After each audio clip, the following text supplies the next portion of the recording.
Welcome. Committee will come to order. Committee on the Budget's hearing today on the Congressional Budget Office's Budget and Economic Outlook will commence.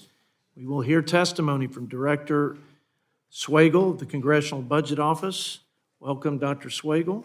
I would now like to yield myself such time as I may consume. We're talking about FISA this week, which is an issue of national security. And I want to quote Admiral Mullen's comment at a hearing, a defense hearing, where when asked what the biggest threat to national security was, his response was, the biggest threat to national security is our national debt. Jerome Powell, the Fed chairman, who probably is loath to opine on fiscal policy, in a 60 Minutes interview said, the national debt, our fiscal path, is completely unsustainable, and it's an urgent matter that we must address. I think that's significant, and that's some backdrop to the budget baseline update from February. Most recently was in May of '23, and then this recent update here in February. Bottom line is, on Valentine's Day, when we think about how much we love our significant others, one could ask, how much do we love the country? How much do we love our children's future in the country? Well, as Shakespeare said, let me count the ways. Maybe the ways we're not loving our country well. $20 trillion in additional debt over the next 10 years, from $34 trillion, record high, to $54 trillion. Clearly, the mandatory spending is driving this. Demographics, but also inflation. Inflation is significant. We'll dig into that. That's because of the COLAs, the cost of living adjustments. In these entitlement programs, we're spending a lot more money. Not to mention the 10,000 baby boomers retiring a day. That adds to this unsustainable fiscal path. Interest cost. Interest rates are recently in record highs, and the interest expense on the debt is exploding. In fact, the revision from May to February, in just months, was $125 billion in additional cost to service the debt. That's more than the Homeland Security Department. That's more than the budget of commerce and education. The debt, or the interest on the debt, rather, is now higher than we spend on all of national defense, if the $870 billion projections come true. Some project it'll be upwards of $1 trillion. Of the $20 trillion in additional debt, because of the current policies and programs of the federal government, we're going to see over 60% of all of that cost in interest alone.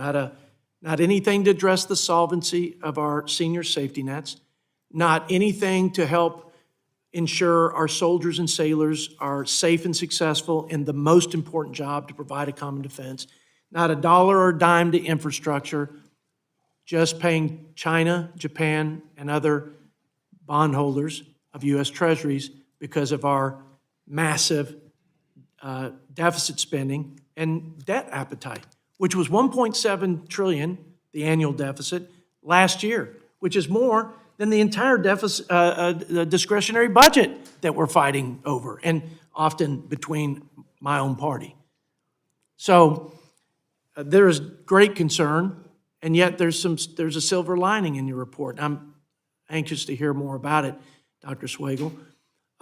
You mentioned that one bright spot is that the deficit spending has actually gone down year over year in the short run. It's eclipsed by the growth in mandatory and interest in the 10-year, but year over year, deficit spending goes down because Republicans decided to use basically the action-forcing mechanism and moment of the debt ceiling to bring my Democrat colleagues to the table and negotiate a spending cap deal.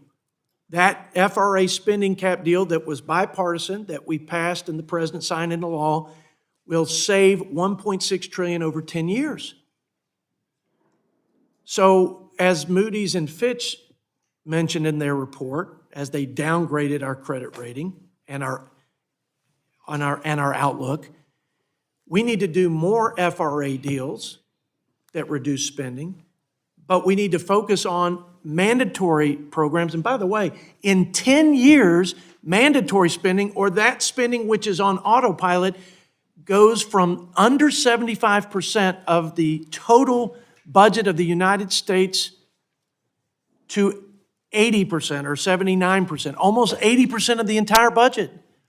So we have a bipartisan fiscal commission, Dr. Swagel, that would focus on the long-term unfunded liabilities, that would address what Fitch and Moody's suggested, that we have a long-term plan, and that we have both parties at the table to address it. If we could keep doing the FRA, modest improvements on the controlling spending on discretionary and get serious about reining in this runaway spending on the mandatory side, we might save this country. We might give Jerome Powell something to be more confident and sanguine about with respect to America's fiscal future.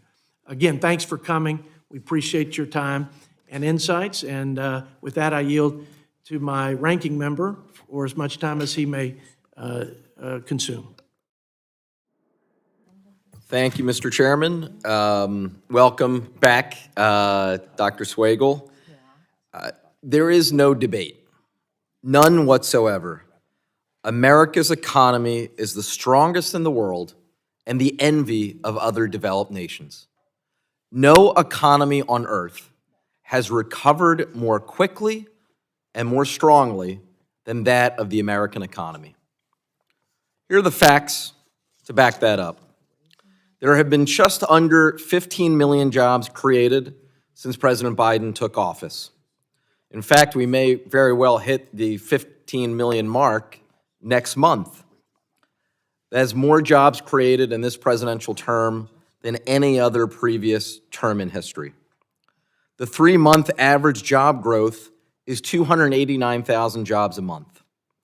The unemployment rate at 3.7% has now been under 4% for the last 2 years. Historic.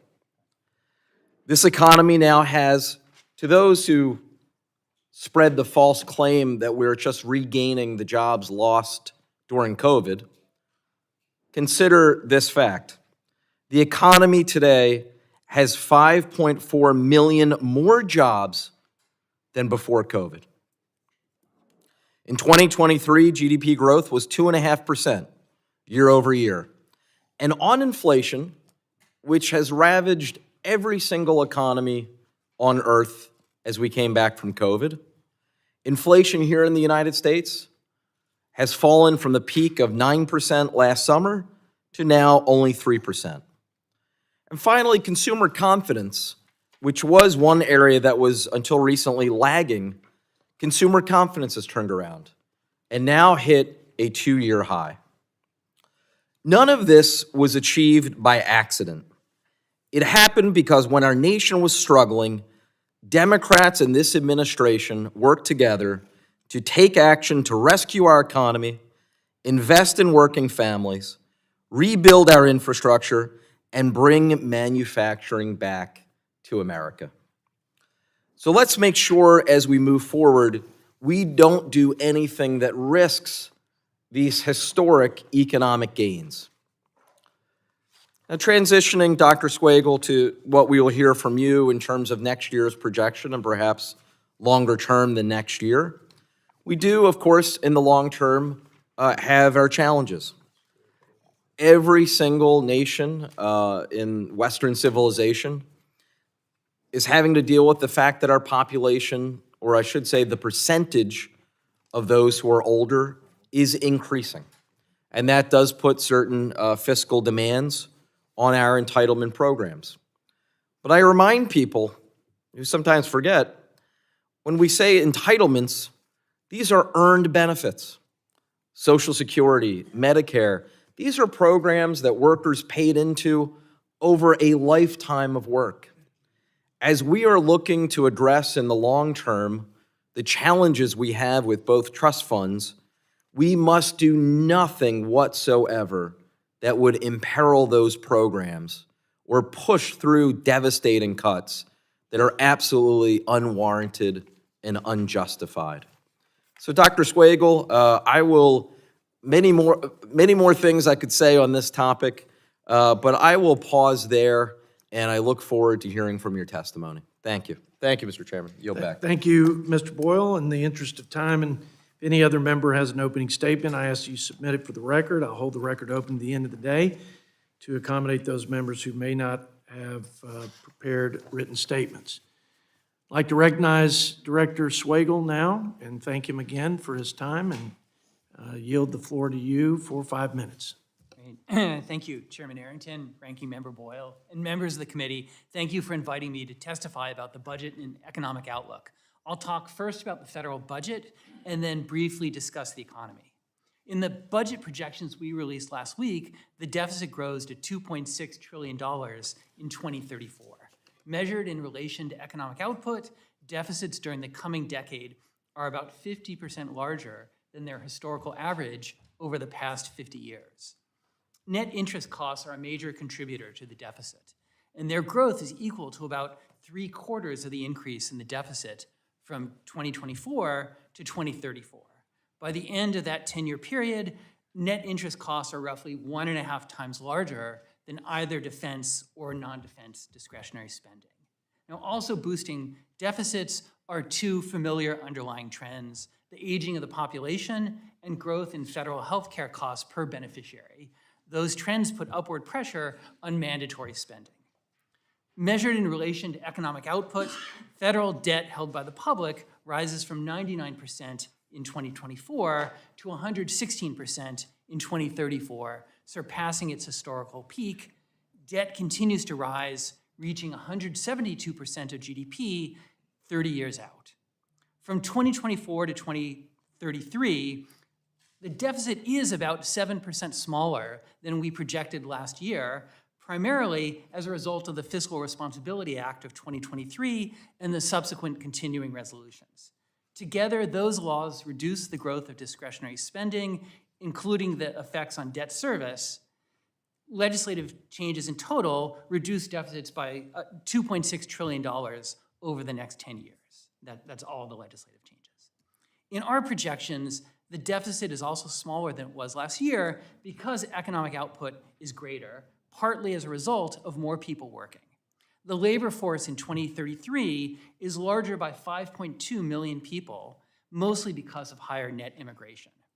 As a result of those changes in the labor force, we estimate that from 2023 to 2034, GDP will be about $7 trillion larger, and revenues will be higher by about $1 trillion than would have been otherwise. Now, immigration is also associated with increased spending and with many other effects, and we are continuing to assess the implications of immigration for revenues and for spending. So two key factors partially offset the deficit reduction compared to last year's projections. The first is that net interest costs rise as a result of higher interest rates. And then second is that the cost of the energy-related tax provisions are much higher than the staff of the Joint Committee on Taxation originally projected. And those costs reflect new emission standards, market developments, and actions taken by the administration to implement the tax provisions. Our next update to these budget projections will come this spring and will incorporate the actual data about 2023 budget outcomes that typically accompany the release of the president's budget, as well as other new information, including about any new rules, any new administrative actions that have come into place since early January when we finalized the projections we're discussing today. To keep you informed on a regular basis about the status of the deficit, we issue the monthly budget review showing federal spending and revenue totals for the previous month and the fiscal year to date. Let me briefly turn to the economic projections. The U.S. economy grew faster in 2023 than it did in 2022, even as inflation slowed. We do see economic growth slowing in 2024 with slightly higher unemployment and continued lower inflation. we expect the Federal Reserve, to eventually respond by reducing interest rates starting around the middle of the calendar year. Since February 2023, when we last published our full economic forecast, we have lowered our projections of economic growth and inflation for this year, in part because last year was so strong. We expect interest rates to be a bit higher over the next couple of years than we projected last year, but then after 2027, our projections are generally similar to what we had before. Let me stop there, and I am happy to be here and happy to take any questions. Thank you, Dr. Swagel. We'll now begin with the question and answer session. I'll give myself 5 minutes. So when I think about what's happening with the cost of living in this country, I see it as an imbalance between supply and demand, and I just want to make sure as an economist you understand it the same way. We had an administration and policies of this administration that squeezed supply with higher taxes, with higher and more regulations, higher cost, and with paying people more than they made in their previous job for a long time, which created a labor shortage. We still have a lower job participation rate than we did prior to COVID. That's the supply side squeeze. On the demand, overstimulating demand, we flooded the market with federal money. Started with $1 trillion in so-called COVID relief. We had $1 trillion from prior COVID relief unspent. The IRA was supposed to be deficit reducing, or at least pay for itself. Now I think your update is that it will cost $300 billion in additional deficit spending. And the total debt, new debt since this president's been in office, is $6 trillion. So you've got squeeze in demand, in supply and overstimulated demand. You have record 40-year inflation. Is that how you see it? And is that an accurate depiction of what has brought us to the recent inflationary environment? Right. No, that's consistent with the way we've looked at inflation, is that imbalance between demand and the supply constraints. Is inflation causing an increase in mandatory spending because earned benefit programs and other mandatory spending programs are going up because there's a COLA or an index for cost of living, and that's causing tens of billions of dollars in increased cost to the taxpayers and in our budget forecast? Yes, that's right. Inflation plays out into the mandatory spending and then also into the interest costs, because higher inflation translates into higher interest rates. Why are interests going up? Are interests going up to try to tamp down on inflation by causing growth to recede so that we can cool off this cost of living crisis? Aren't interest hikes directly related to inflation, which I would submit are directly related to the overspending and the squeezing of the supply side? Is that a fair characterization? No, I think that's right, that the Fed responded to the high interest rates by taking action high inflation by taking action to raise interest rates. I try to be careful not to blame the president for everything or my Democrat colleagues for everything, but I think their failed economic policies and their unbridled spending has put us in a situation where we have to bring these costs down. Let's talk about the interest for a minute. Prior to President Biden taking office, your projections over the 10 years for interest expense related to servicing the debt was about $4.5 trillion. Today, it's over $12 trillion. I think that the interest cost for the year the president took office was about $340 billion. Today, your new projection is, as I said, higher than the expense of the national defense of the greatest country and military in the world, $870 billion. Is that a fair depiction of our balance sheet and some of these factors? Yeah, no, absolutely. That, as you said, interest costs are now above defense spending. So Republicans were much maligned for pushing back on the debt ceiling. It was, to me, a flashing red light, if not yellow, saying your debt is now at the highest levels, debt to GDP, The path is unsustainable, the unfunded liability, 30 years out, 120 trillion. And we were accused of being reckless for saying, wait a minute, we have an opportunity to have a conversation. Republicans led the debt ceiling negotiations. As a result, we got the FRA deal. Some of us, including me, thought it should be more aggressive at reducing spending on the discretionary side. But regardless, the bipartisan outcome was a reset of the baseline and slower growth in discretionary, saving 1.6 trillion. Is that a fair characterization? Right, and that's what you see in our projections. The change in the deficit, the lower deficit, is coming from those legislative actions. Well, my time's expired, so I will now yield to my ranking member for 5 minutes for his questions. Thank you, Mr. Chairman, and it did snow in my district yesterday. I appreciate you not blaming President Biden for that snowstorm. In the litany of things that Democrats and the president are sometimes blamed for. One thing I think that the president and Democrats in Congress can be credited for is this remarkable economy that I talked about in my opening statement. Approximately 1 year ago, probably the last time, you were last week, but you were also here about a year ago sitting at that table. Everything you could read, from Bloomberg to Forbes to down the line, was projecting a recession. Literally one headline from about a year ago said, 100% chance of a recession.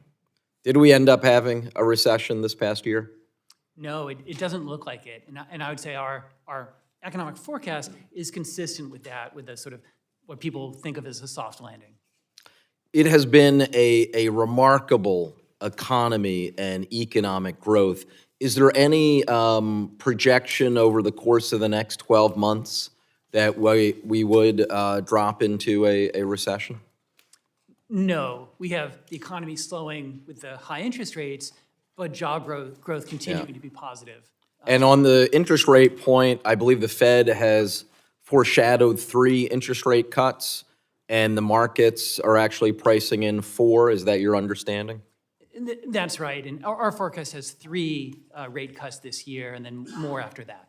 And certainly if there would be more after that, that would improve the amount that we're currently spending on interest to service the debt, correct? That's right, lower interest rates would reduce the net interest outlays. Yeah. Let me transition here just to healthcare spending, because one of the great things to have happened really over the last decade is that Medicare spending has actually slowed and flattened, somewhat unexpectedly.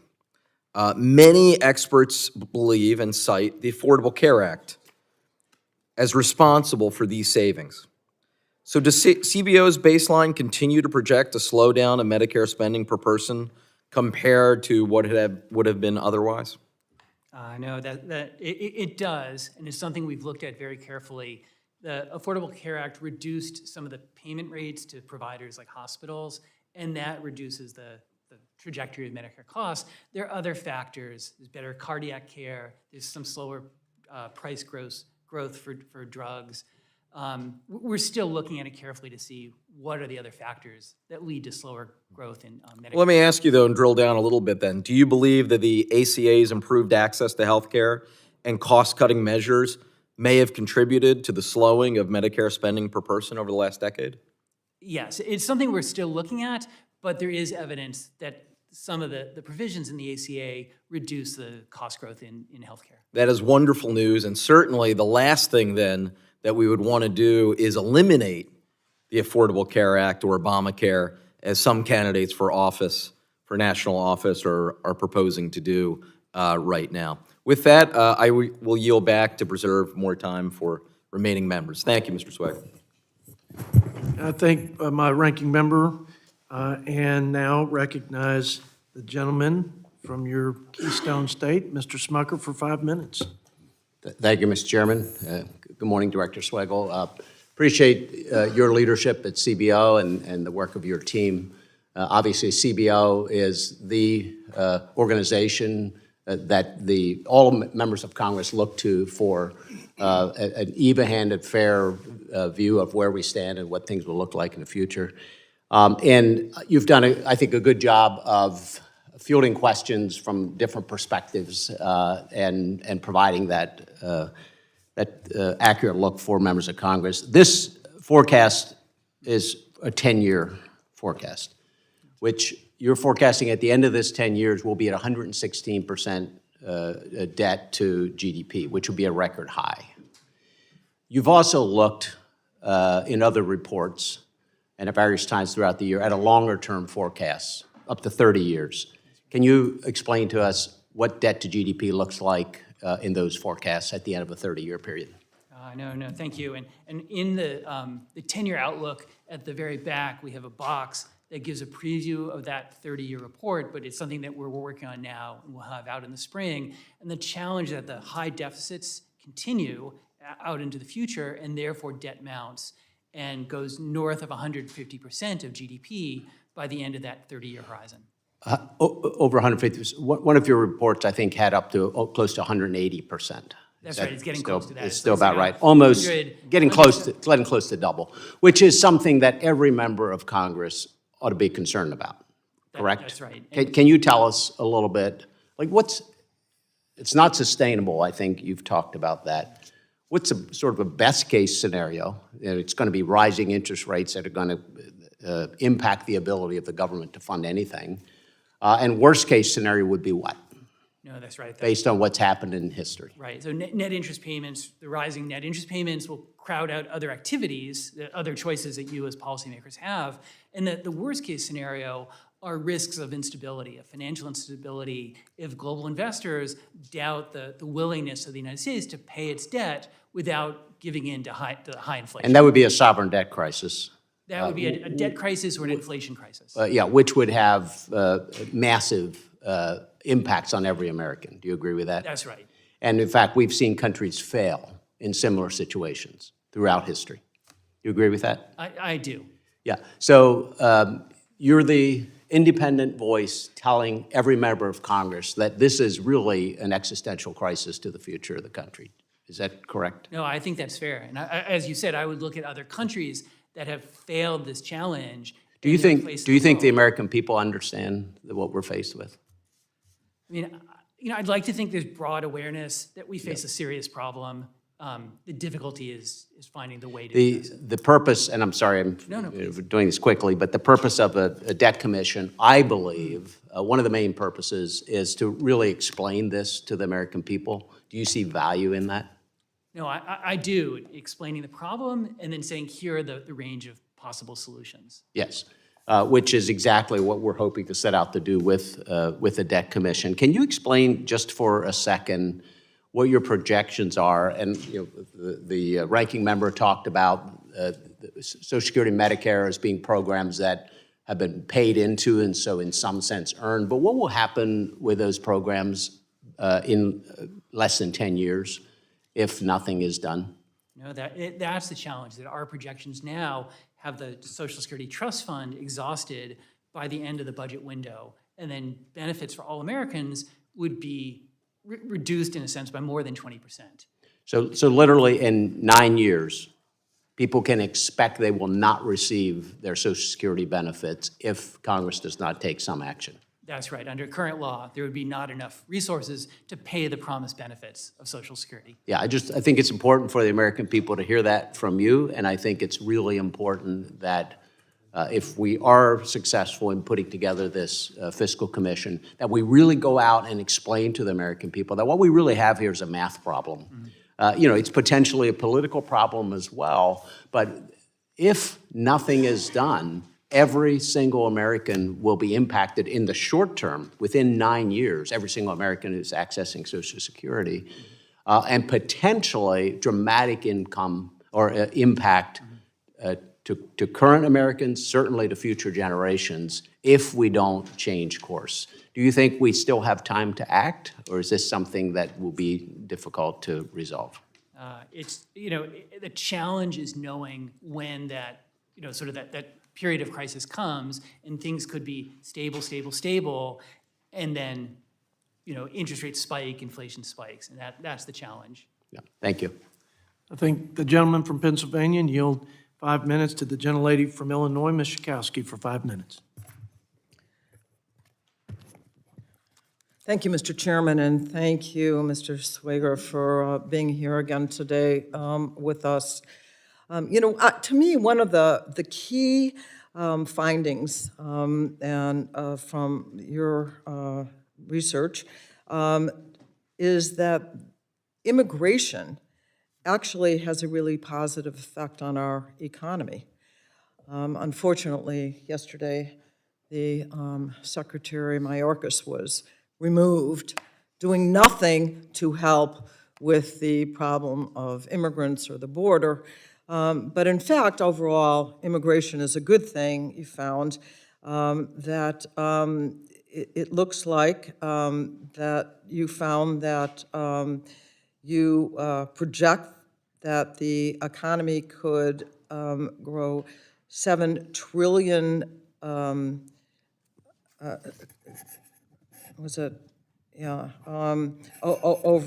the next decade, and then also that we found that the government itself, the revenue would be increased. It's estimated by $1 trillion over the over the next period. So I wonder if you could comment on immigration, why it is a plus for our economy, and what you think comprehensive immigration reform, instead of just taking people out of their office, would actually do something.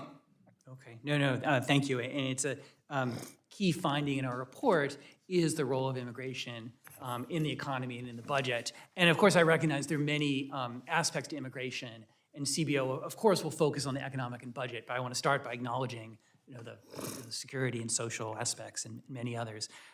We do find that the labor force is more than 5 million people higher at the end of the 10-year window than we had previously expected, and that's because of the surge of immigration.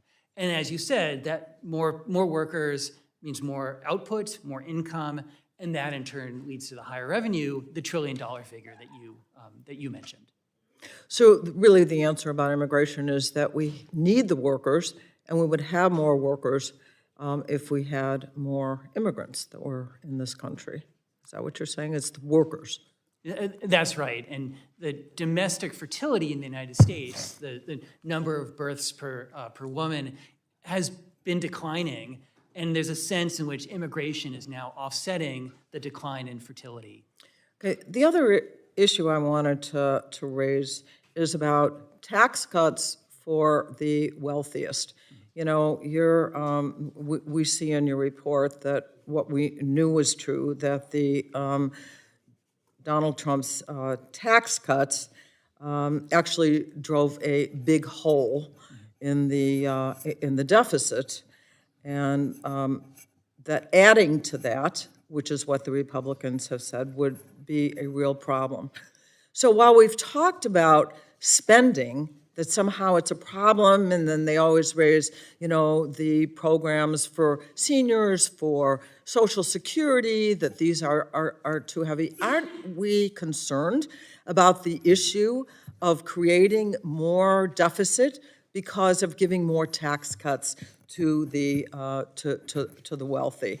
And I'm just wondering if you think this is a good idea, that we continue to add more tax cuts for the wealthiest Americans, for the big corporations, or whether or not we ought to consider trimming that. Well, our projections are based on current law, and the kinds of changes you're mentioning, additional changes in taxes, lower taxes, would mean a yet higher deficit and a more challenging fiscal trajectory. So I just want to say that every time it seems on the Republican side of the aisle, when we talk about how are we going to make sure that we don't continue to build deficits, point at the things that make America great: Social Security, Medicare, Medicaid, taking care of people, ordinary Americans who really need help. So I thank you for what you said, and I yield back. I thank the gentlelady, and now I yield 5 minutes to my friend from Texas, Dr. Michael Burgess. Thank you, Mr. Chairman.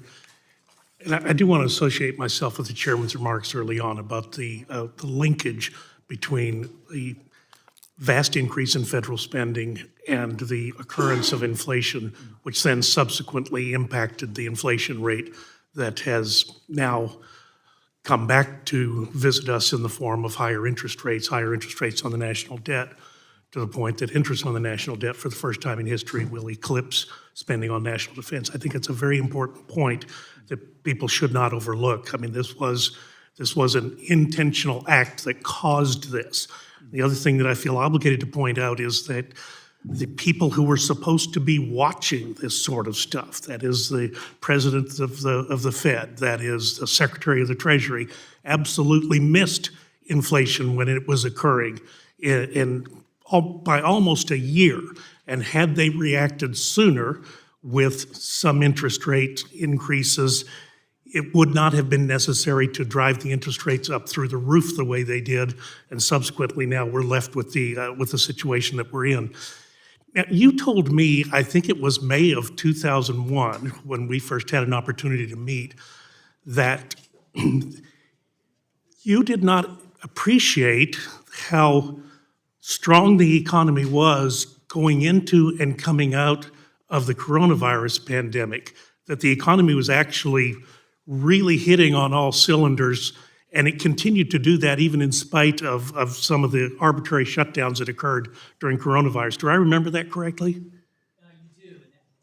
Sorry. Yes, sir, you do. That at the beginning of 2021, as the vaccination program proceeded and job creation was accelerating, the economy was reopening, I did not appreciate how strong demand was. And then I didn't appreciate at the time, since how strong the supply disruptions were that remained, and that's what the chairman was pointing at as well in his opening. Well, I do think that's something we do need to bear in mind. The people who indulge themselves in revisionist fantasies say that the economy was flat on its back during the latter part of the Trump administration, but in fact that is not true.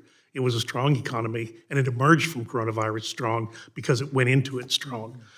The other thing that I just have to ask you about, the ranking member brought up that the cost of Medicare for a 10-year window has reduced greater than expected.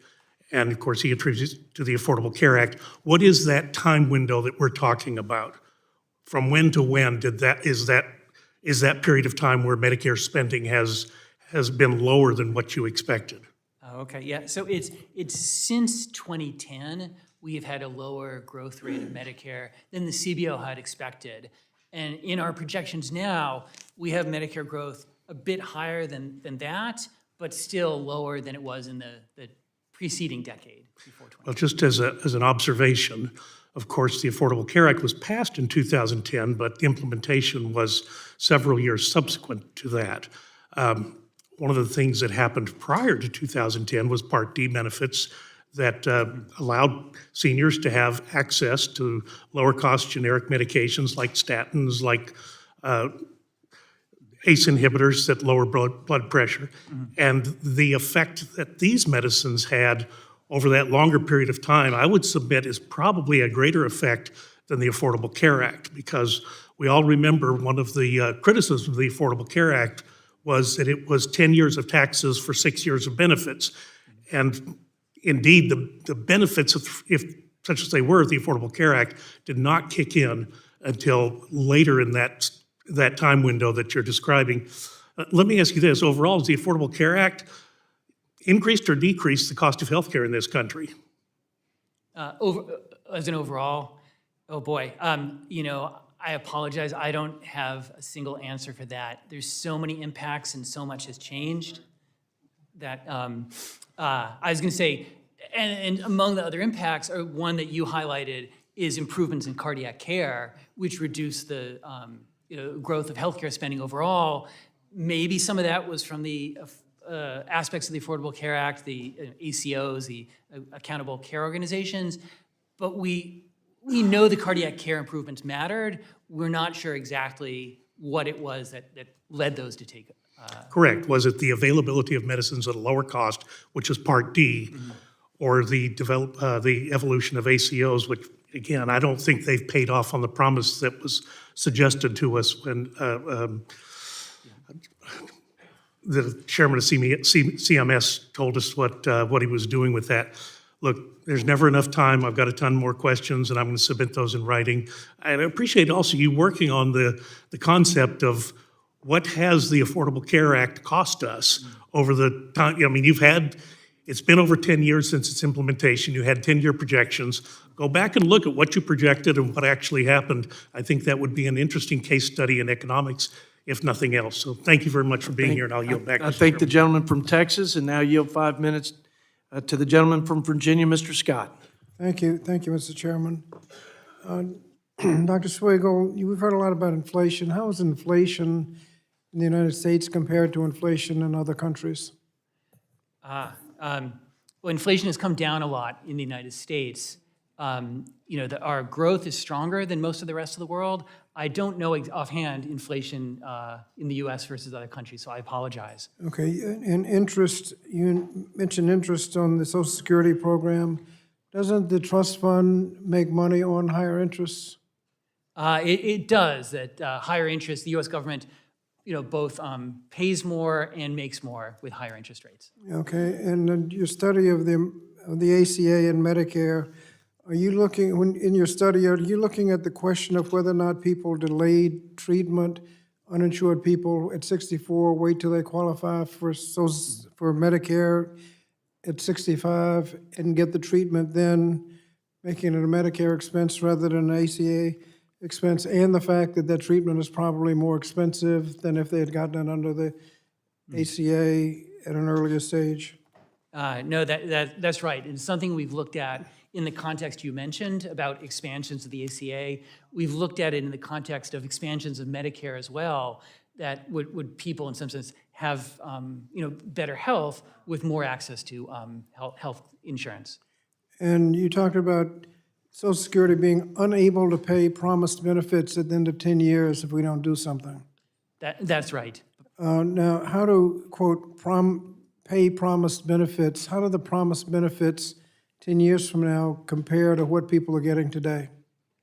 So the benefits that are payable are still higher in real terms than the benefits that people receive today. Okay. Now, we know the deficit isn't just the revenue or just the spending, it's spending matching revenue. Is talking about the deficit going to do anything about the deficit? That's a rhetorical question. I did not have an answer for that. Are you aware that we reported a bill creating a deficit reduction commission to talk about doing something about the deficit, but before we can vote on it on the floor, we passed a tax cut of over $200 billion, mostly going to corporations? Yes, aware of that? We've prepared a cost estimate for the fiscal commission. And before we could vote on the fiscal commission, we passed a big fat tax cut. Can you tell us where corporate tax rates are historically? The 2017 Tax Act reduced the corporate tax rate, and so it's lower now than it was before the 2017 Act. And where, historically, go back 20, 30, 50 years, tax rates for corporations, where are they? They're in if I remember right, is in the mid-20s, whereas now the average tax rate on corporations is lower than that. Say again, I apologize that I don't have 1920s? offhand, but the tax rate before the 2017 Act, if I remember right, was around 25% or higher. No, the rate was about 45%. Was it 35? It was 35. Okay, I'm sorry. I'm sorry. I apologize. Because I've worked on this in the past, but I don't have it at my fingertips. Okay, well, the corporate tax rates are about as low as they've been in about 100 years. Yeah. Is that right? It sounds right. I have to get back to you. I apologize that you can see this is like the one number that's not coming to. Can you say a word about the effect of a good economy on the budget? A strong economy means more job creation and more revenue, and, would tend to improve the budget deficit. Spending in the IRA on the Internal Revenue Service, what is the effect on the budget of those increased spending on the Internal Revenue Service? So our projections show that providing more resources to the IRS allows them to provide better customer service and put more effort into enforcement, and that brings in more revenue. It's about a 2-to-1 ratio, so a net of about 1-to-1. Okay. Thank you, Mr. Chairman. I'll be back. I thank the gentleman from Virginia and ask Director Swagel if you'll follow up with him on the tax questions. On the tax, I It will. was 35% prior to TCJ, down to 21%, but he had other questions, and if you would, please follow up with I will. Mr. Scott. Thank you, and now I yield 5 minutes to another good Virginian, Bob Good, for his line of questions. Thank you, Mr. Chairman, and thank you, Director Swagel, for being with us once again. I want to pause and refer to some of the comments that were made by the previous speakers from the other side. My very good friend from Virginia, Representative Scott, apparently doesn't want us to talk about the deficit and the debt, doesn't want us to talk about that. So we just want to recklessly, relentlessly spend money, but don't talk about it, which I would say is a precursor to taking action.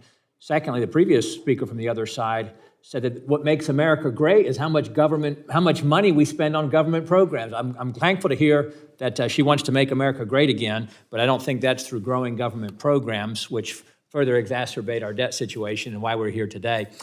Director Swagel, since President Biden took office, his administration has unilaterally, through executive action, spent over $1.5 trillion new spending, which has resulted in the 40-year high inflation that we are all suffering under, the 20-year high interest rates, which have caused you to have to revise upward the projection on the cost of the debt by about $5 trillion since the president has taken office.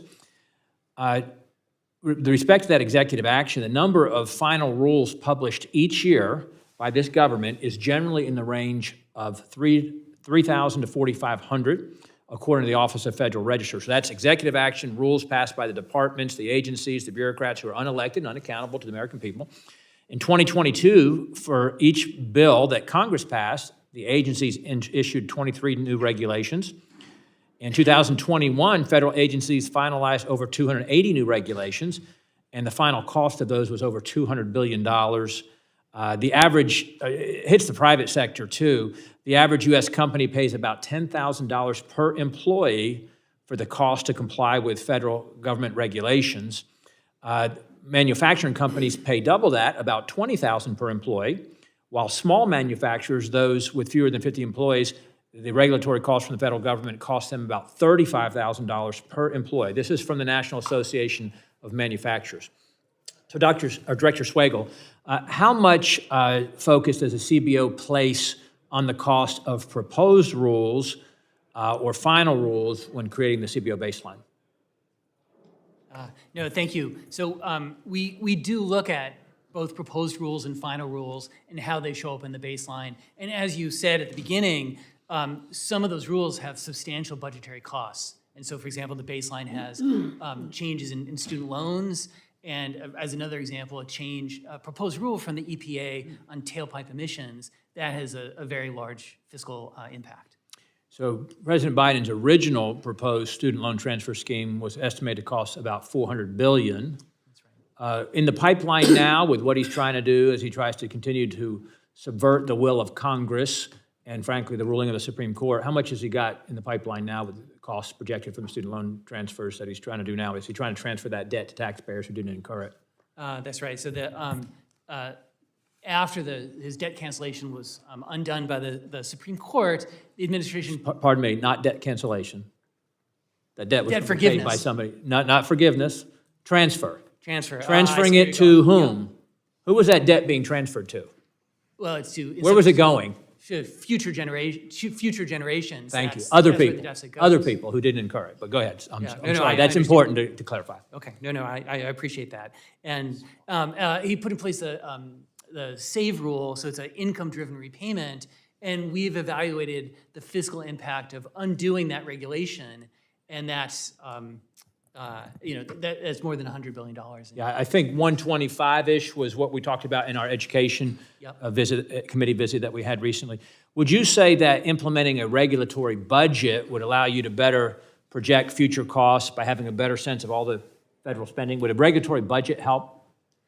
It could provide us more information. The CBO evaluates some rules and regulations. We're not set up to evaluate every rule and regulation, so that'd be something I need to talk to the committee about, how we'd go about doing that. Would it be feasible for CBO to publish sort of a master list with the baseline covering the budgetary impact of all the executive actions that meet maybe a certain threshold?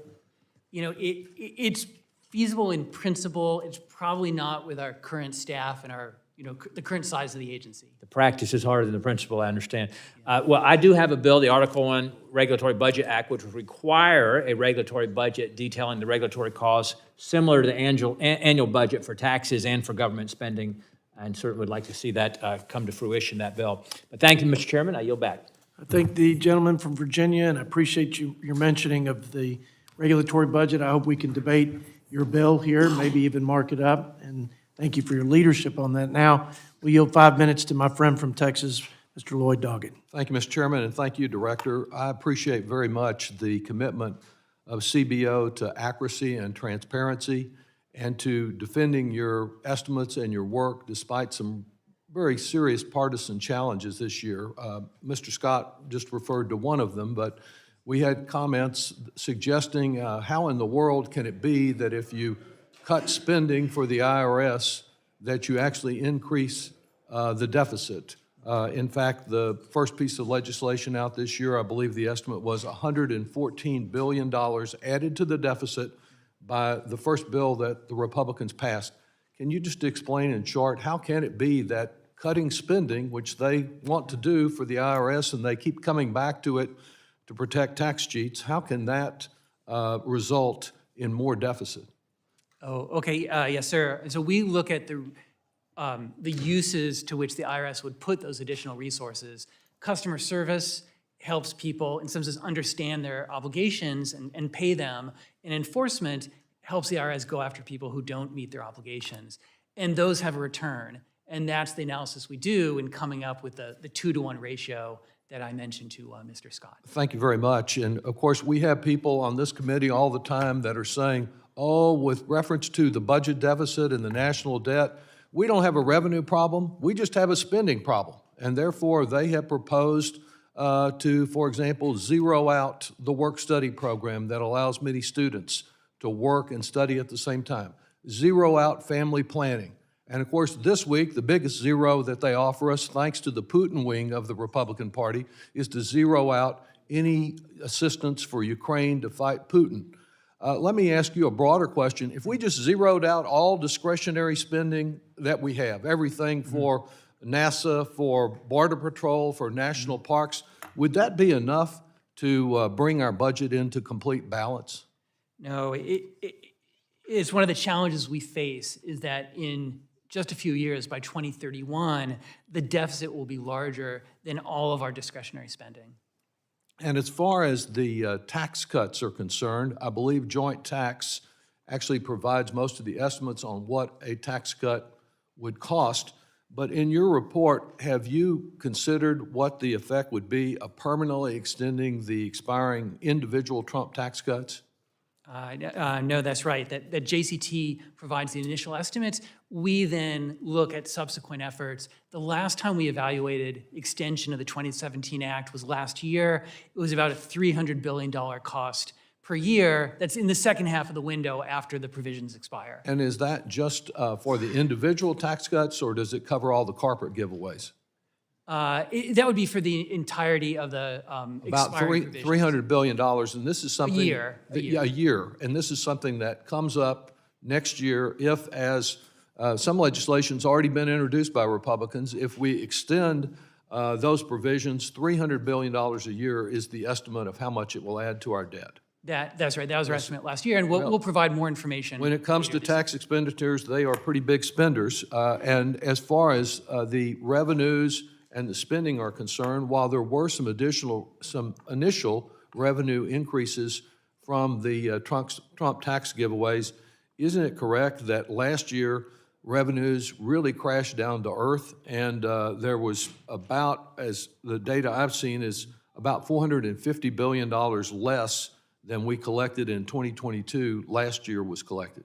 No, that's right, that our projection of revenue for last year was too optimistic. And so 2022 was really a strong year for revenues, and last year was not. And one of the other complaints that some have had about the budget deficit is that we added to it with the new climate law.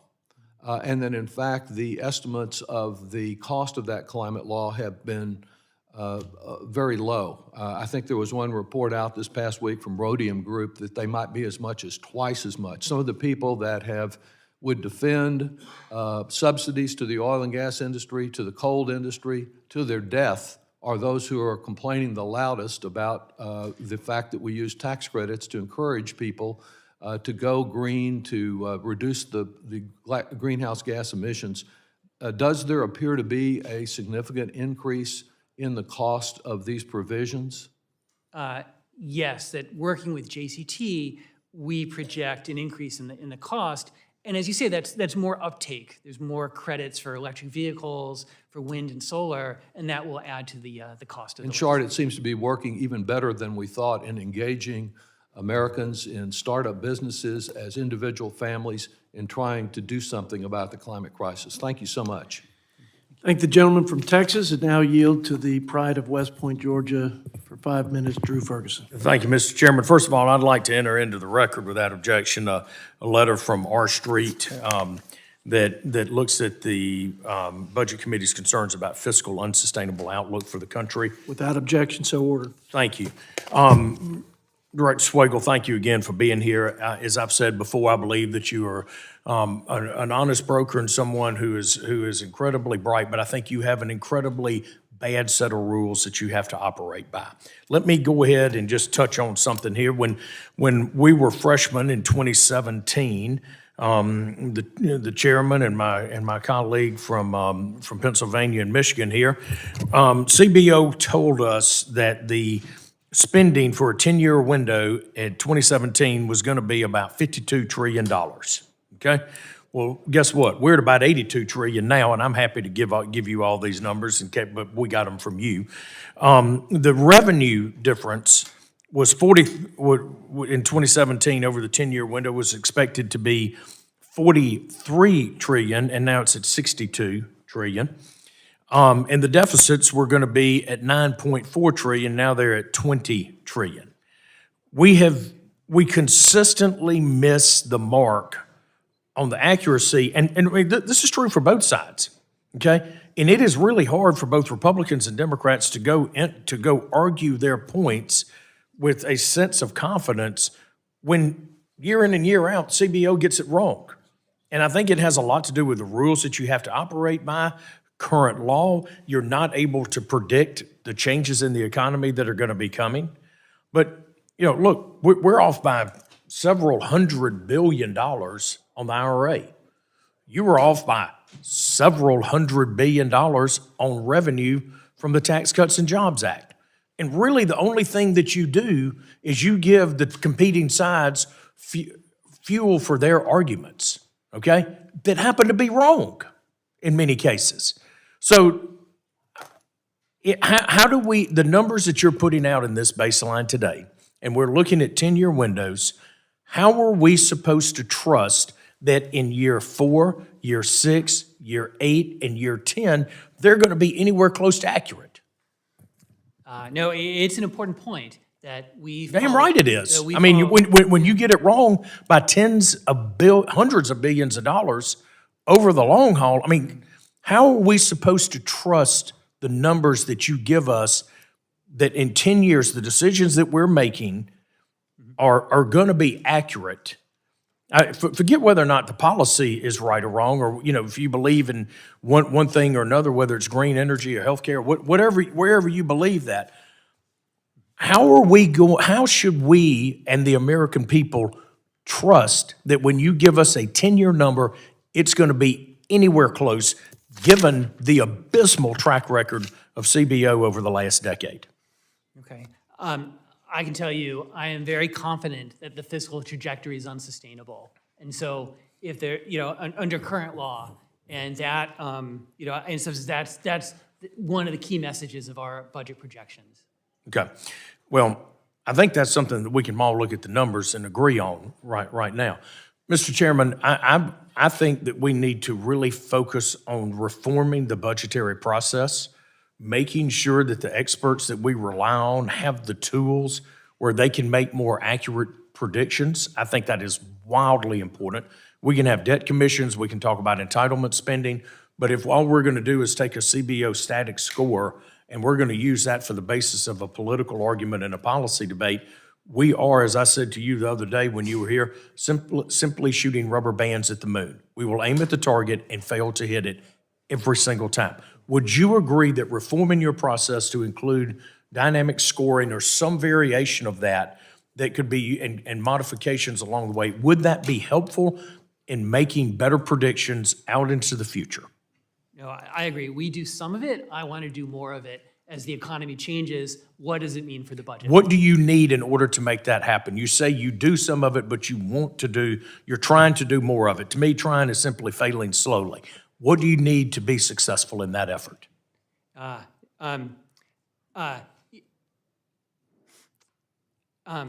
I hate to come before the committee and say, give me more people, give me more money, but that's the answer I'm telling you. You can do more dynamic scoring can do if you have more people and more money. Yeah, the agency has been shrinking since. And so you're going to tell me, Mr. Chairman, if I could have just a few more seconds, you're going to tell me even when you had more people and more money and you were getting it wrong a decade ago, it doesn't seem to be the answer here. Do you need different rules, or can you do it with the exact same rules that you have now?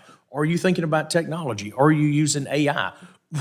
Excuse me. No, thank you. Yeah, no, I mean, the rules of the House, the current House rules direct us to do dynamic analysis for major legislation, and we will absolutely do that.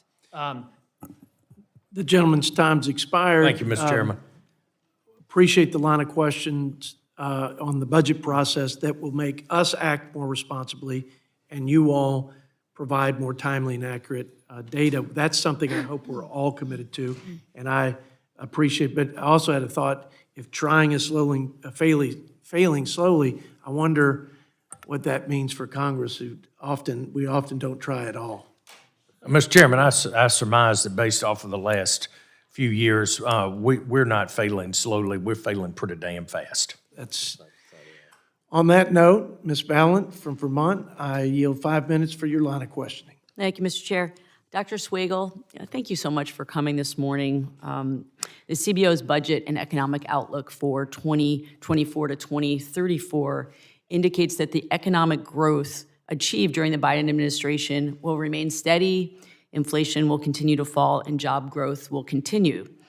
After the COVID pandemic, we have a lot to learn from all of this and a lot to celebrate about the recovery, which has been the best in the world. But today, I want to specifically talk about an issue that's incredibly important to Vermont, which is housing. It is surprising to many people to learn that Vermont has the second highest rate of per capita homelessness in the country. And like many parts of the nation, we have many, many fewer homes than are needed. And this has made rentals and homeownership out of reach for too many Vermonters. But it's a national crisis too. According to a recent estimate from Freddie Mac, America is short by 3.8 million units of housing, both for rent and for sale. And that's certainly something I hear from a lot of young people as I travel across Vermont. Their concerns for the future about will there actually be housing for them when it's time for them to start a family. The average rent in the United States has increased by 24% between 2020 and 2023, and more than half of low and moderate income borrowers now spend between 30 and 50% of their income on mortgage payments or rent. And this cost burden is way too high, obviously, for working families and for the elderly in particular. And so this week, I introduced the Community Housing Act, and my bill would make a transformational investment in building new, affordable housing. It's rooted in innovative solutions that Vermonters have embraced for many years, such as community land trusts and shared equity models. And by emphasizing new supply and long-term affordability and protections for renters, we can get to the root of this complex problem, both in Vermont and across the country. And we can help more people and more families, but by doing that, we also help the economy, both in Vermont and nationally. And so my question for you is, can you tell me what the effects are that the housing crisis has had on our nation's economy, and looking out, how could increasing the units that are available for people both to rent and own, again, help the nation's economy as a whole? No, you've put your finger on a really important issue economically and socially. And we've seen the impact of the Fed's interest rate hikes on the housing sector. We project pretty strong growth in housing based on the factors that you said, just in terms of the very strong demand for housing to continue. The supply side focus that you said, that in some sense, that is probably the policy, one policy lever to have innovative changes on the supply side. It would improve the economy, and it would have important social effects. And I think of the issues of inequality you mentioned, and others of mobility, people being able to move to the right job or the right place for them as a family. And so looking backwards, and I know you're really about projections, but looking backwards, can you speak to when was the last time that we had a concerted effort federally to try to house all the folks in this country that are desperately seeking rental housing, a pathway to home ownership? It feels like it is holding folks back in my county, but when my state, but when I talk to colleagues across the aisle, this is something that's impacting just about every congressional district. There's just not enough housing. And just wondering, when was the last time we saw a federal investment of the size that's needed? No, that's right. As you said, it's a local issue and a national issue. I can't think of the last time there's a full-scale issue. I mean, there have been programs with some resources. The American Rescue Plan Act had some housing assistance, but not the national effort that you're suggesting. So in closing, I just want to say that the bill that I put forward is a $500 billion investment in housing. It is a big ticket item. It's what's needed right now. When we talk about nearly 4 million fewer homes that are needed right now, it's a real crisis, not just for individual Americans, but for the economy as a whole. Thanks for being here. I thank the gentlelady, and now yield 5 minutes to my friend from California, Mr. Tom McClintock. Thank you, Director Swagel. Starting on Ms. Shankowski's point regarding illegal immigration, your testimony is that the more people that are working, the greater the economic output. So on the macro level, that registers as an increase in economic activity, correct? That's correct, yes. But since illegal immigrants are generally lower wage workers, and we're flooding the labor market with them, what does that do to the wages for working Americans? No, that's right, that the new immigrants will tend to go into industries that have relatively low productivity that will lower the level of productivity for the country as a whole and lead to lower wages on average. Lower wages for working families. That's right. So including for domestic the party that keeps touting itself as the friend of the worker actually is advocating policies that are suppressing the wages of working Americans by flooding the labor market now with more than 5 million illegal immigrants that their administration has released into this country, which I find absolutely appalling. Now, and because the illegal immigrants are generally lower wage earners, they pay relatively lower taxes and consume relatively higher government services. The Center for Immigration Studies estimates that on average, the net lifetime cost of an illegal immigrant is $69,000. That's per person. That's the costs consumed minus the taxes paid. It's a net loss of $69,000 per individual. Do you have any reason to question that estimate? So it's something that we're still working on, is looking at the composition of the immigrants and the trajectory of their work profiles, and the benefits they would draw But on. there's no reason, at least at this point, not to expect that every illegal immigrant who is admitted into this country is a net cost to American taxpayers and is suppressing the wages of working Americans. Thank you, Party of the Workers. Let's go to Mr. Doggett's point regarding taxes. Tax Foundation reports that the top 1% of income earners earn 20% of all income, roughly, but pay 40% of all income taxes. Are those figures in the ballpark? Yes, our tax system is sharply progressive in the way that you're saying between. So they earn 20% of the income, they pay 40% of the income taxes. So if you're actually arguing that they should pay their fair share, you're actually arguing to cut their taxes in half, it sounds to me, which is a rather bizarre position for the Democrats to take. And what we found in California and a number of other very high-tax states is that Arthur Laffer was right, that there's nothing more portable in this world than money and rich people. When taxes reach a certain point, what happens to tax revenues? As you said, people can move and move across borders, and that's something that we see when we look at state and local issues. And that's why we see high-tax states like California, the more they raise their taxes, the more their tax revenues go down. In fact, when the Trump tax cuts took effect, the projection was that they'd reduce total revenues, but our total revenues actually went up after the tax cuts, not down. So how do you explain that? No, that's right. So the challenge of making that evaluation is in terms of the event subsequent to the Tax Act. And we expected that to increase growth. It's just hard to distill the impact of the Tax Act from the, But in this case, what we saw was taxes were cut, revenues went up. Now we're at about 17.5% of GDP on our revenues right now, according to your report. Now, isn't that about average for the post-war era? That's right. The 17.5 we have this year is slightly above the 17.3. And the highest amount that we've ever brought in the post-war era was in 1945. That was 19.8%. Now, Truman then cut spending, cut taxes dramatically, and between 1945 and 1950, we saw revenue decline to 13.1% of GDP, but the result was the post-war economic boom. Is that also about right? No, that's right. After the adjustment after World War II, as you said, we had an economic boom in the 50s. I just want to take on one other point that was just raised regarding housing. When something's scarce, it's expensive. When it's plentiful, it's cheap. What impact have rent controls had on the supply of rental housing historically?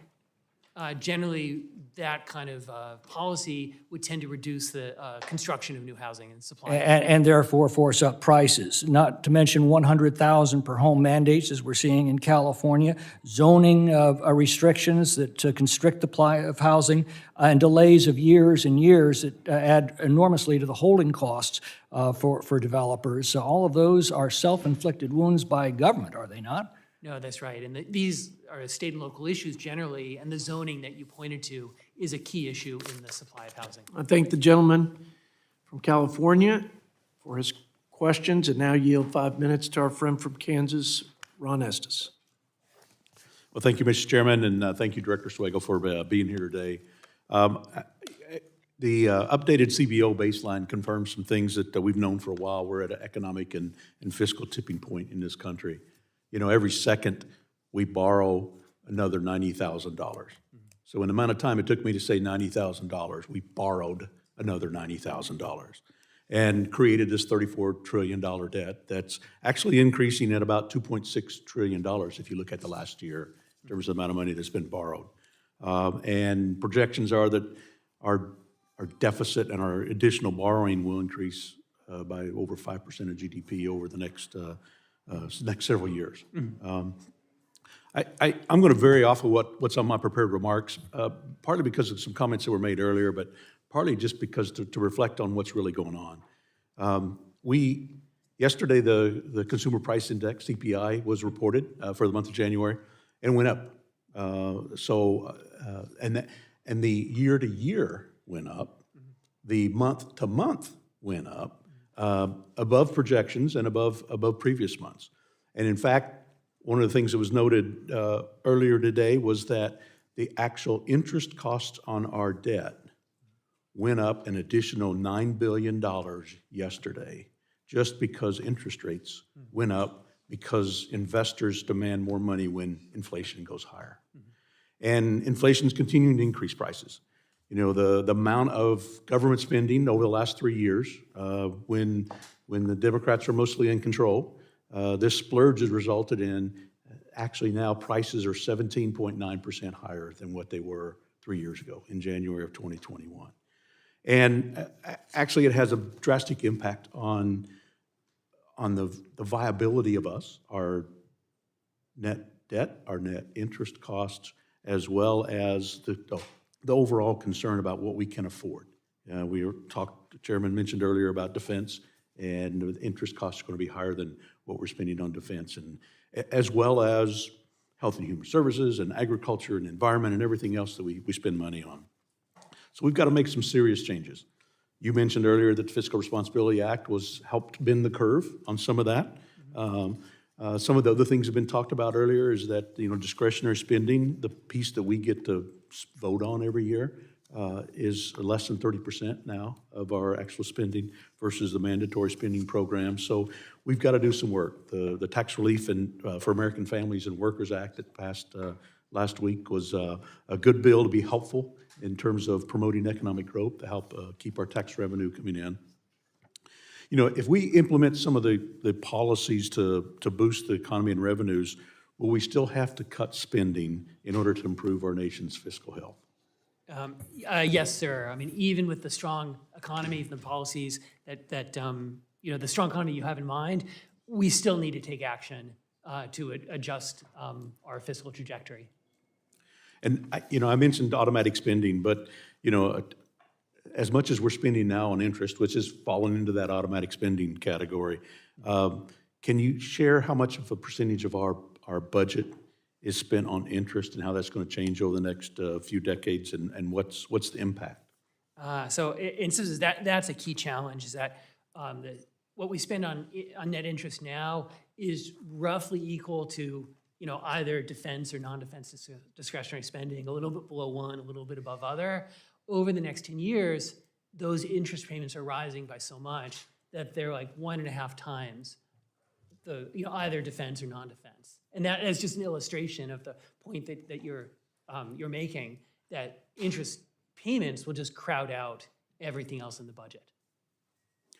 And another question I've got is, does the CBO baseline account for some drastic differences in estimates? I know there were some comments made earlier about the process and what's used, and how do we ensure greater accuracy? I mean, there's other estimators out there, whether it's Penn Morton, whether it's University of Chicago, on key pieces of legislation like the so-called Inflation Reduction Act, which obviously the numbers were completely off based on the baseline estimate. So how do we reconcile and come back with better answers through that?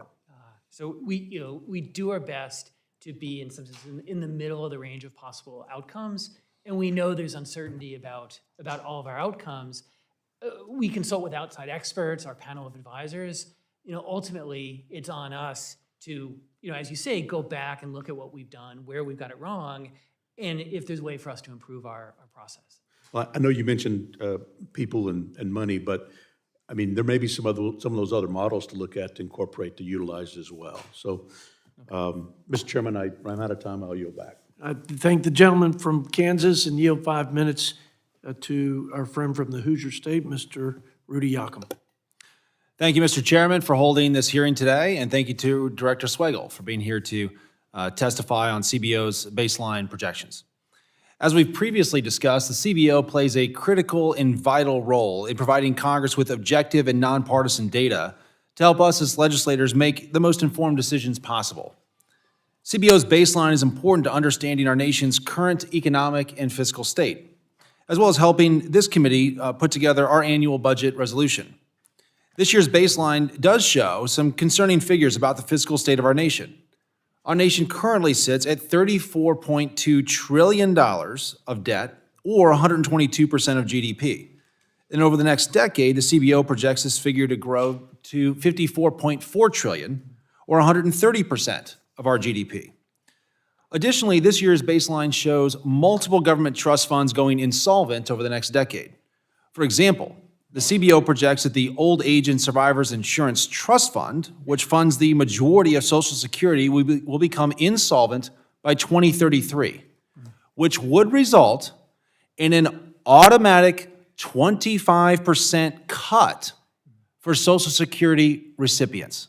Let me state that again. If we do nothing, we will have an automatic 25% cut for Social Security recipients. You also project that the Highway Trust Fund will be exhausted by 2028. And these figures are very deeply concerning to me. While we cannot allow our debt and deficit to continue on this unsustainable and irresponsible path, we in the House must do something about it. So my first question for you would be, it's something that I'm very deeply concerned about is the rising cost of our national debt. Your report projects our annual interest payments to rise to $870 billion in 2024, which is a $211 billion increase from last year. How do our rising interest payments impact our long-term debt trajectory? Director Swagel. These net interest payments, in some sense, are going to overwhelm all the other possible uses of our budget, right? We have the mandatory spending that continues on autopilot, and then discretionary spending will get overwhelmed or crowded out by the rising interest payments.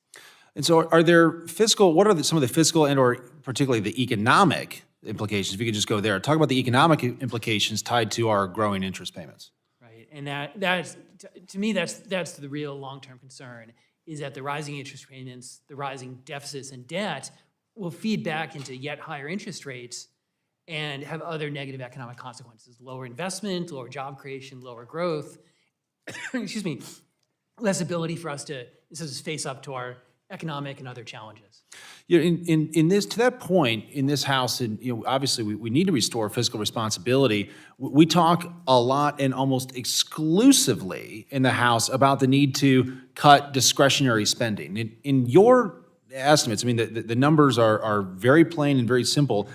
Can we rein in our debt and deficit with only changes to discretionary spending? No, it's just not possible. Eventually, we have to look at other things. Other things being? Either mandatory spending or revenues. Yeah, thank you. How does the CBO baseline account for the potential impact of regulatory policies?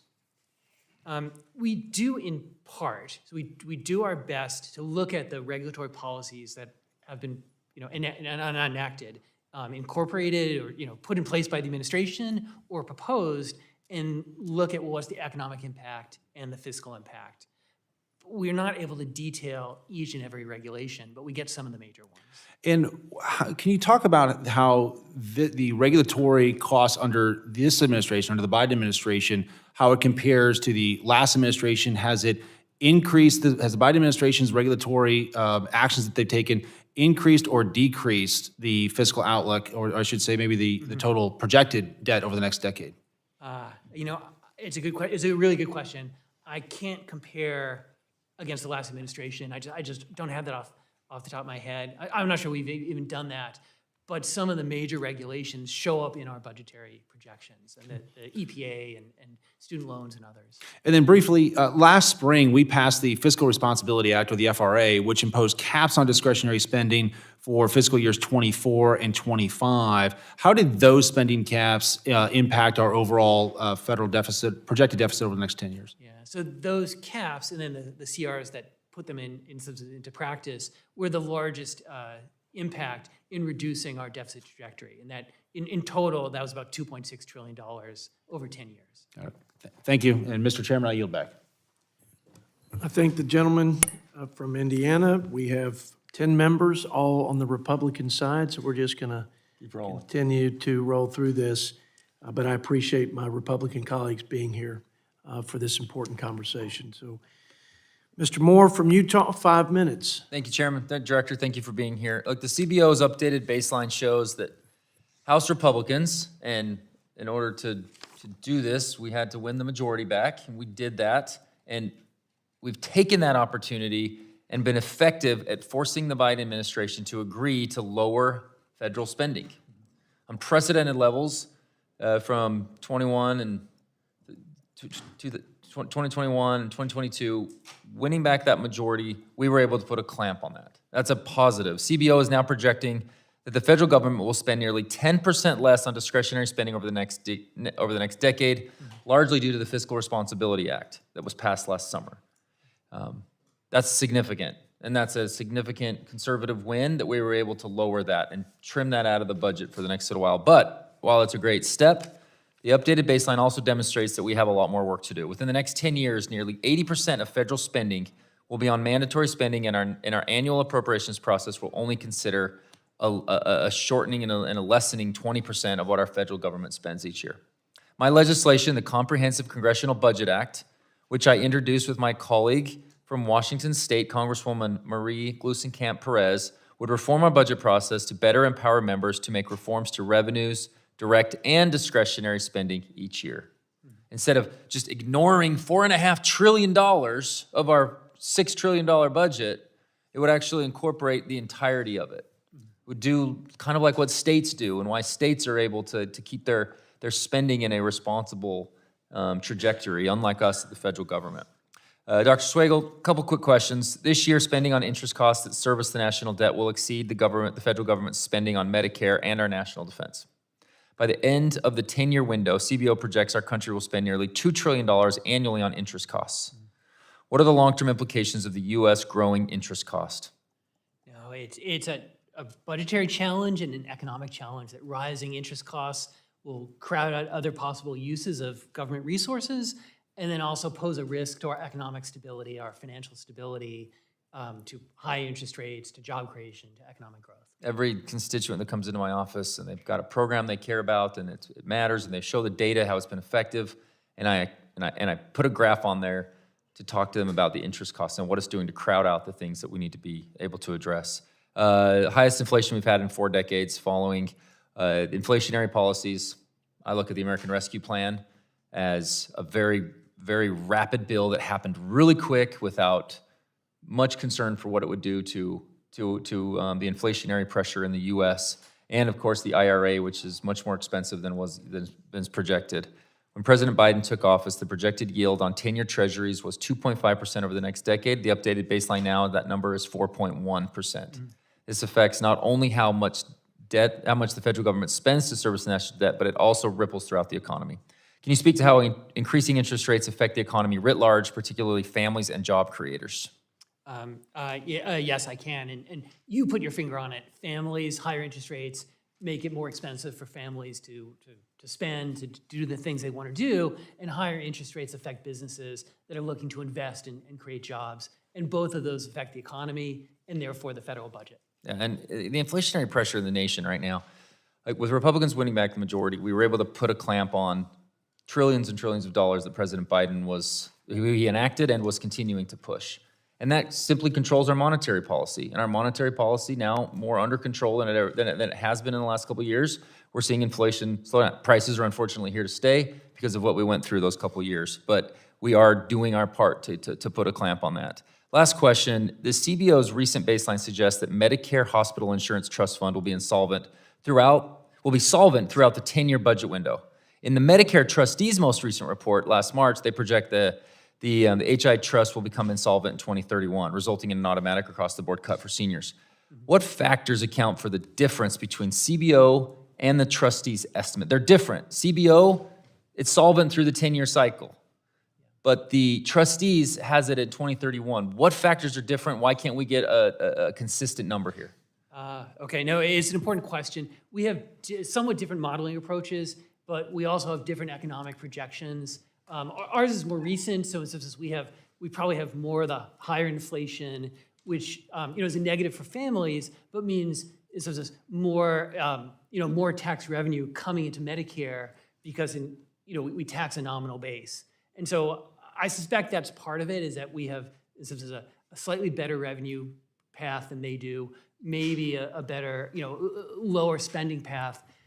we both see the system as facing severe challenges. It's just a matter of Whether it's a couple of years or whatnot, it's still facing That's major the big challenges. When will the trustee address updated numbers?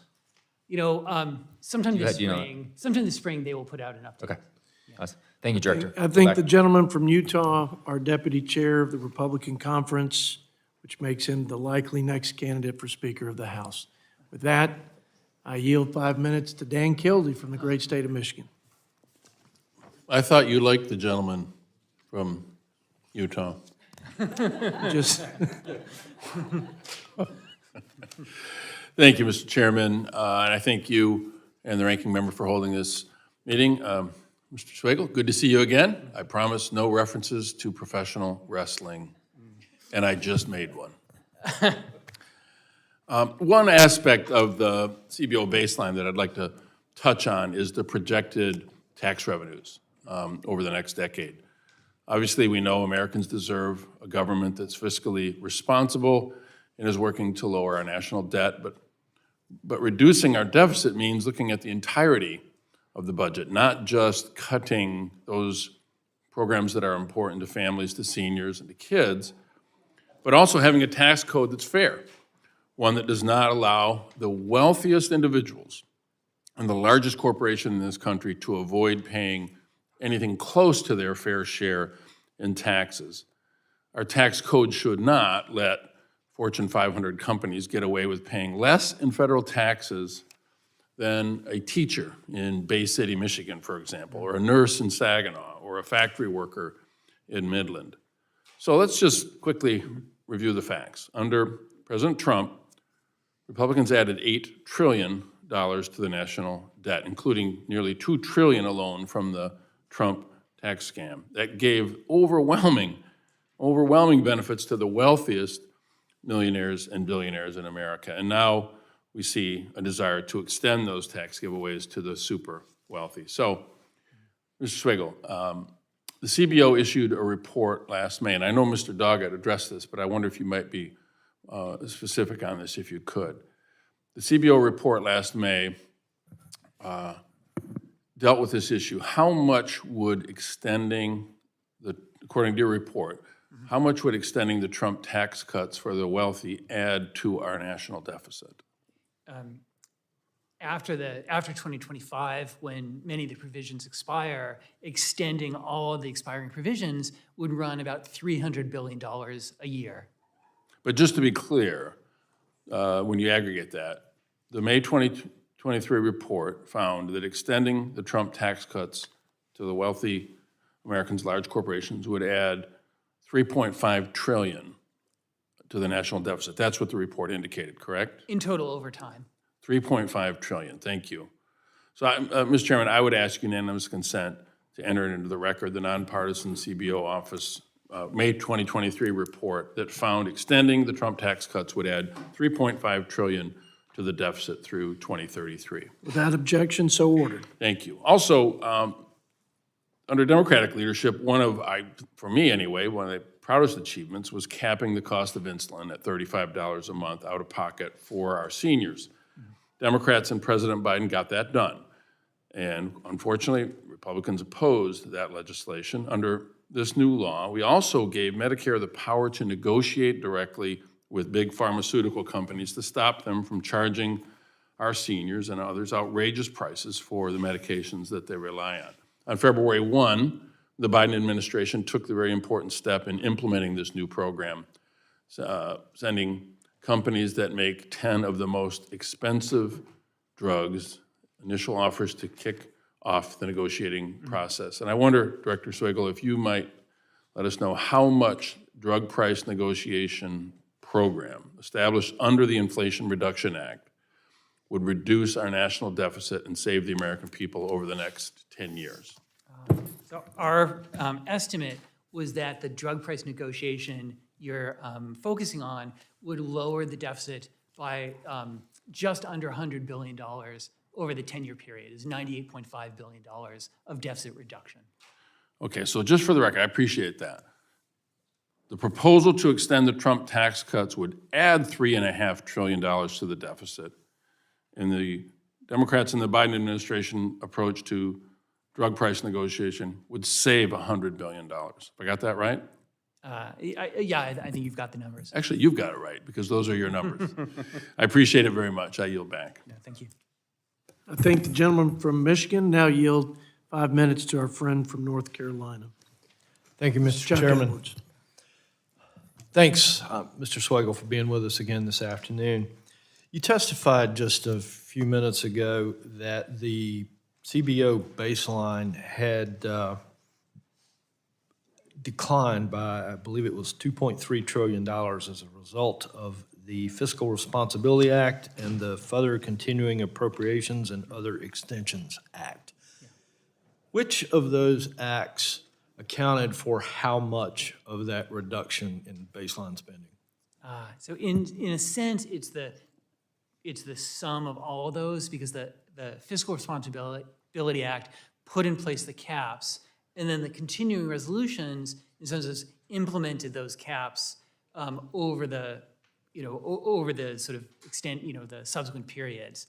And so that's why it's the combination of all those things together where the 2.3 trillion, as you said, was the savings just from the FRA and the continuing resolutions. So 2.3 trillion is not nearly enough, but it seems like a pretty good start. I'm just curious, when in America's history have we reversed that baseline by as much as 2.3 trillion? It's certainly not in my time as director. This is my 5th year. And that was why we highlighted it. It was a noteworthy improvement in the fiscal trajectory. I can't think of the last time. Maybe, I just don't know. I'd have to go back and look at past baselines. Do you think there has been a time in American history when we changed the baseline by that significant amount? I mean, the baseline would change with changes in the economy, with changes in legislation. CBO's had trouble predicting recessions. And so when a recession hits or a financial crisis hits, the baseline changes typically for the worse. So it could be that's been the case. And I just don't know those past baselines. One of the other things that really caught my attention in your report, really because of the political noise that I keep hearing about, the economy is just booming, everything's going well. But when I look at the collection of individual income taxes, I see a sharp decline between 2022 and 2023. And you cite that the biggest part of that is because of a decline in capital gains. I'm having a tough time reconciling a great economy and such a reduction in individual income tax because of capital gains. Can you help me understand the truth between the two of those? I can, and it's a challenge for us in projecting revenues because families get to decide when to realize their capital gains and pay taxes on them. So we can see the stock market going up or going down and know that affects capital gains, but the relationship between the realizations and therefore the revenues is indirect because it depends on family behavior. We had extraordinarily high capital gains in 22, and then we said, look, they're going to come down in 23. It looks like they came down much more than we expected, and that's one of the challenges that we face in thinking about, well, what's our revenue projections in the future? Do you see, or how do you see the collection of income tax on capital gains being an indicator of the condition of the economy? It's an indicator in part that the changes in the equity market, the very strong equity market we had in 21 coming out of the pandemic, said something about people's expectations of the economy, but by far it's not the only indicator of the strength of the economy. But there is a relationship. Thank you. Mr. Chair, I yield. Yeah, thank you. Thank the gentleman from North Carolina. You have 5 minutes to our friend from Oklahoma, Josh Burkeen. Thank you, Mr. Chairman. No, I thought all my Democrat colleagues had just slipped on out the back door with all these very strong lines of questions over here on the Republican side. Jimmy Panetta, our friend from California. I apologize, Mr. Burkeen. 5 minutes. I should give you as much time as you may consume, but I will not do that. There you go. In the interest of time. Jimmy, take it away, my friend. Thank you, Mr. Chairman. Josh, sorry about that. Director Swagel, good to see you again, and thanks for coming back. As always, I'm sure you'd like to see less of us, but we're glad that you're always willing to testify before the Budget Committee, and given your expertise and the CBO's very, very good work and diligent work. Obviously, the CBO's recent report on our debt and deficits, I guess you would say, is both troubling and informative at the same time. It really gives us a better understanding of the key drivers of debt and how it is predictable and predicted, to grow in the near and long term. It also gives us some hope, though, that as the deficit in fiscal year 2024 is decreasing when compared to fiscal year 2023. And so at this hearing, we got an opportunity to at least examine the report and take a good look at what is working and what needs to be addressed. And we can ask what we can do to increase revenues with or without increasing taxes, and we can reduce spending with or without making cuts to programs. But I guess first and foremost, let me just kind of say it, especially in light of some recent votes that this committee has taken. What are the odds that if we simply do nothing, economic conditions might change to a degree that deficits start to close on their own? Stronger growth would help, but it's not plausible for us to have enough stronger growth to close the deficit on its own. So we have to do something. We have to do something. And your projections for our Social Security trust funds are based on current law, which, again, I would say is doing nothing. What are the odds that without any policy changes, demographic shifts address our trust fund shortfalls? Again, better demographics would help, more workers relative to retirees, but the gap in the trust funds is so large that it's just not plausible that, those sorts of changes by themselves would prevent the exhaustion of the trust funds. Once again, something needs to be done. Something needs to be done, I agree. While prices are still high, our economy has been remarkably, as noted by many people throughout the world, I would say. Our economy has been remarkably resilient, and inflation is coming down, I think, which we can all agree on, based on the numbers, which could soon lead to interest rate cuts, as we're seeing. What impact does strong economic growth have on our debt and deficits? So more growth, stronger job creation means more income and more revenue. It also means lower outlays for some things, the means-tested benefits, lower unemployment insurance payments and things like that. So stronger growth helps on both the outlay side and the revenue side. Now, as we've seen, the unemployment rate has been, continue to be at pretty much almost at record lows. And clearly, it would help if we had people to fill those jobs. And I think that is where immigration comes in. Why does increased immigration pretty much, how does that help in reducing our debt deficit? We have the surge of immigration from 22 to 2026, and our projections means a much larger labor force. And that means more workers, as you said, more income, and then more revenue, and that contributes to a lower deficit. Now, clearly, obviously, we want legal, we want orderly immigration, but there's also policies that do that in regards to the H-2A program, or green card programs. Would those help in regards to reducing deficits? The details would matter, but in general, a policy that increases the number of legal workers would tend to mean a stronger economy and lower deficits. Great. Thank you, Mr. Swagel. I appreciate it. I yield back, Mr. Chairman. I thank my friend from California. Now yield to my friend from Oklahoma, Mr. Josh Burkeen, for 5 minutes. Thank you, Mr. Chairman. Director, thank you for being here with us again. The debt at $34 trillion, comparative to our GDP, I think our new numbers are $27.5 trillion. Our gross domestic product, it's all labor, services, the cost associated, or the dollar figure associated with that.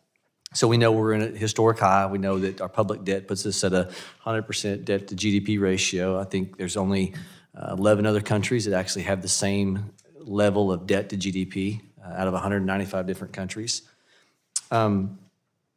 Reagan once said, we don't have deficits because people are taxed too little. We have deficits because people spend too much.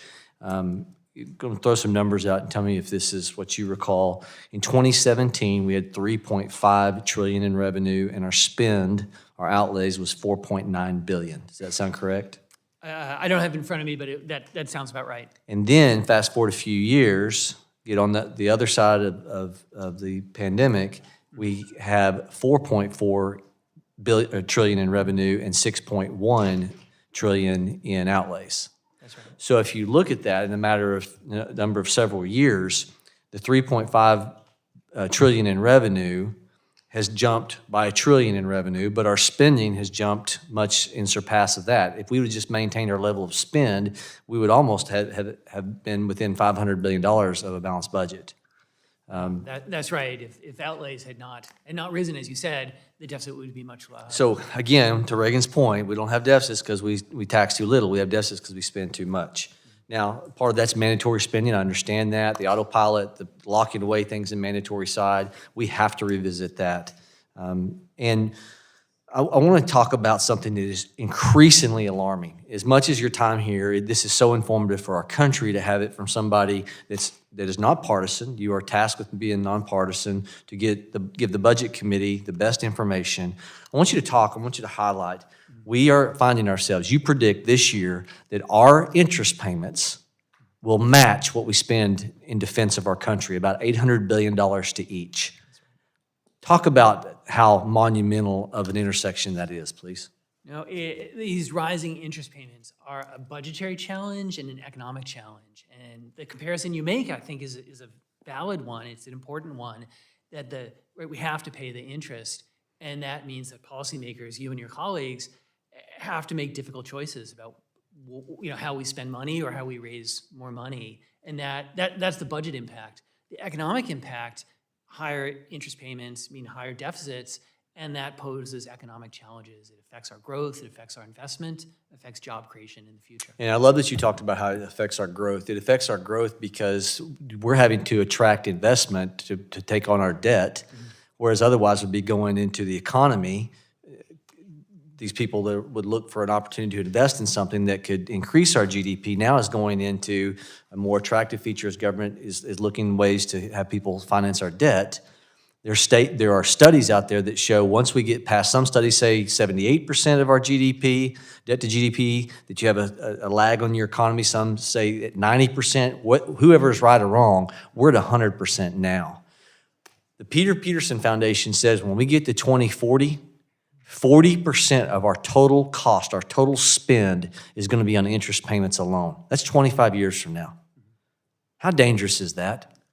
And that's the problem we have now would just be, greatly magnified. The difficult choices between deficits, interest spending and everything else, and then the impact on the economy and job creation would be much greater. And when people use the term sovereign debt crisis, with Medicare insolvency hitting us within a number of years, 3 years, Social Security insolvency hitting us by 2033, do you think it'll take as long as 2050, when 40% of our revenue is devoted just to interest payments, for us to get into a sovereign debt crisis? Or do you think that sovereign debt crisis hits us much sooner? The challenge is that I can tell you the situation is unsustainable. I can't tell you when, in some sense, we'll cross the line and we'll have that crisis. I don't know that, but I know at some point under current law, it will happen. Mr. Chairman, I yield. Thank you. I thank the gentleman from Oklahoma and yield 5 minutes to my colleague from Texas, Ms. Sheila Jackson-Lee. Thank you very much, Mr. Chairman. Good to be looking at you from this location.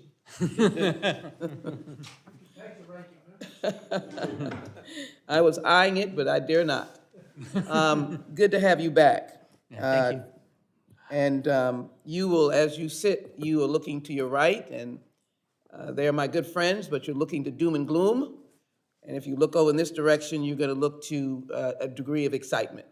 First straightforward question I want to ask is the economy of the United States the strongest in the world? Yes, the U.S. had strong growth last year. We project continued growth this year, and our growth is better than much of the rest of the world. So I'm going to put on the record, when we were in enormous panic about the inflation, we now can say that we do have falling inflation. Would you say that is correct? That's right, and we expect inflation to continue to fall. What is amazing to me is the level of job creation. I do want to have you, since I'd like to be an honest broker in this, I think the job creation is stupendous, but you hear, I shouldn't say every once in a while, you hear this company or that company laying off 800, 1,000. What does that mean, even with job creation being strong? You know, it's at the same time, we've had strong job creation, as you said. There's been adjustment in some sectors. The tech sector has faced adjustment in particular. And that's consistent with the growing economy, is that some sectors will contract and other sectors will grow. I think that is very important because it can be taken out of context. Oh, they're laying off people by the dozens or the hundreds. What you're saying is that is a normal sort of economic influence, as well as industries sometimes are in the in crowd and some are sometimes out. Is that what you're saying to us? I think that's a good way of putting it. Is one of the hallmarks of our economy is our flexibility and the ability of Americans to grow and in substance to change with the circumstances. So if you had to, if you had to just say what our economic outlook is right now, what would you say it is? So I think our economic projection is overall a positive one. We do expect the economy to slow a bit this year as the Fed's interest rate hikes, continue to bite into the economy. Then we expect, some recovery next year, but continued growth, continued low unemployment, continued job creation. Which is amazing because I would say maybe 2 years ago and then beyond, we were frighteningly in a panic about China.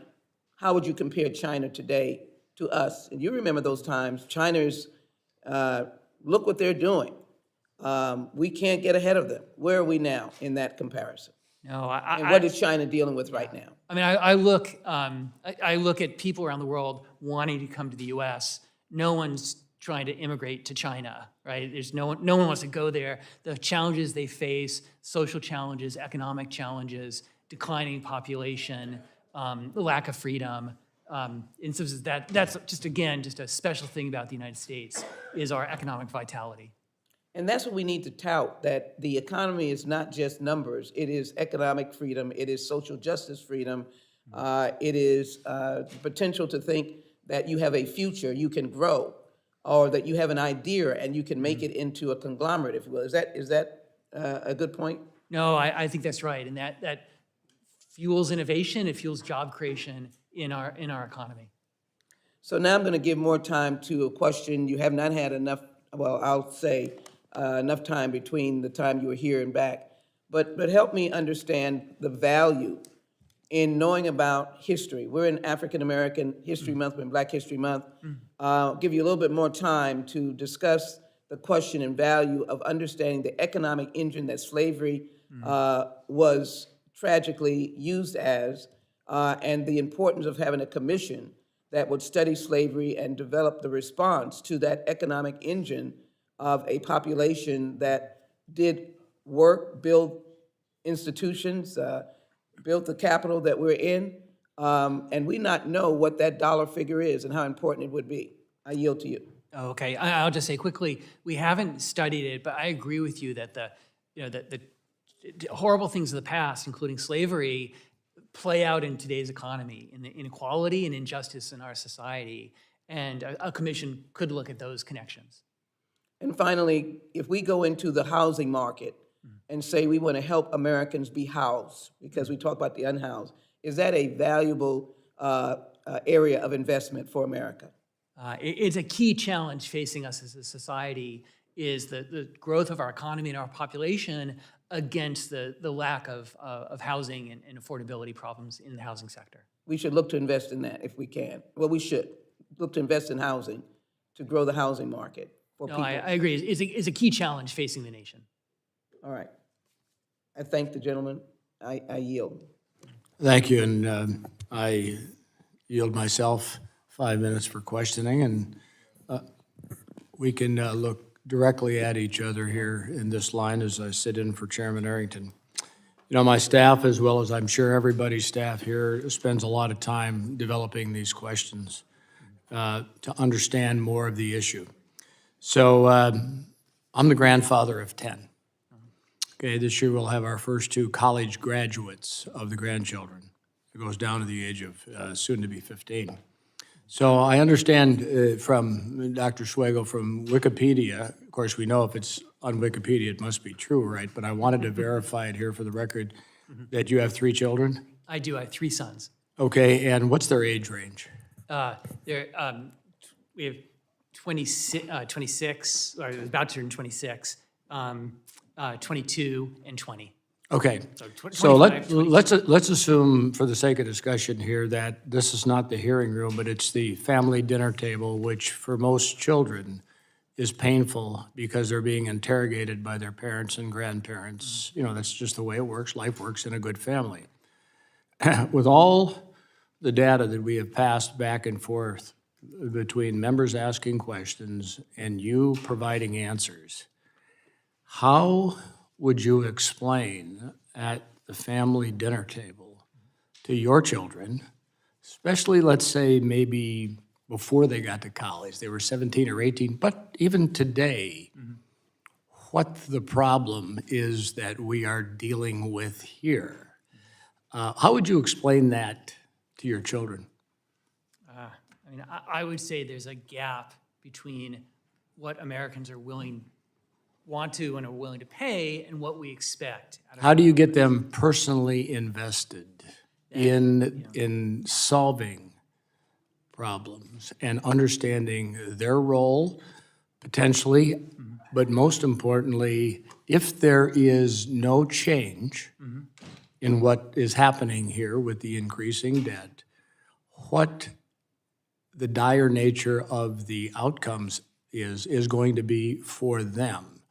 Can you give me as a grandpa or anybody else here as a parent some phrases that we can help the next generations understand in their terms what we're dealing with here in this hearing room right now?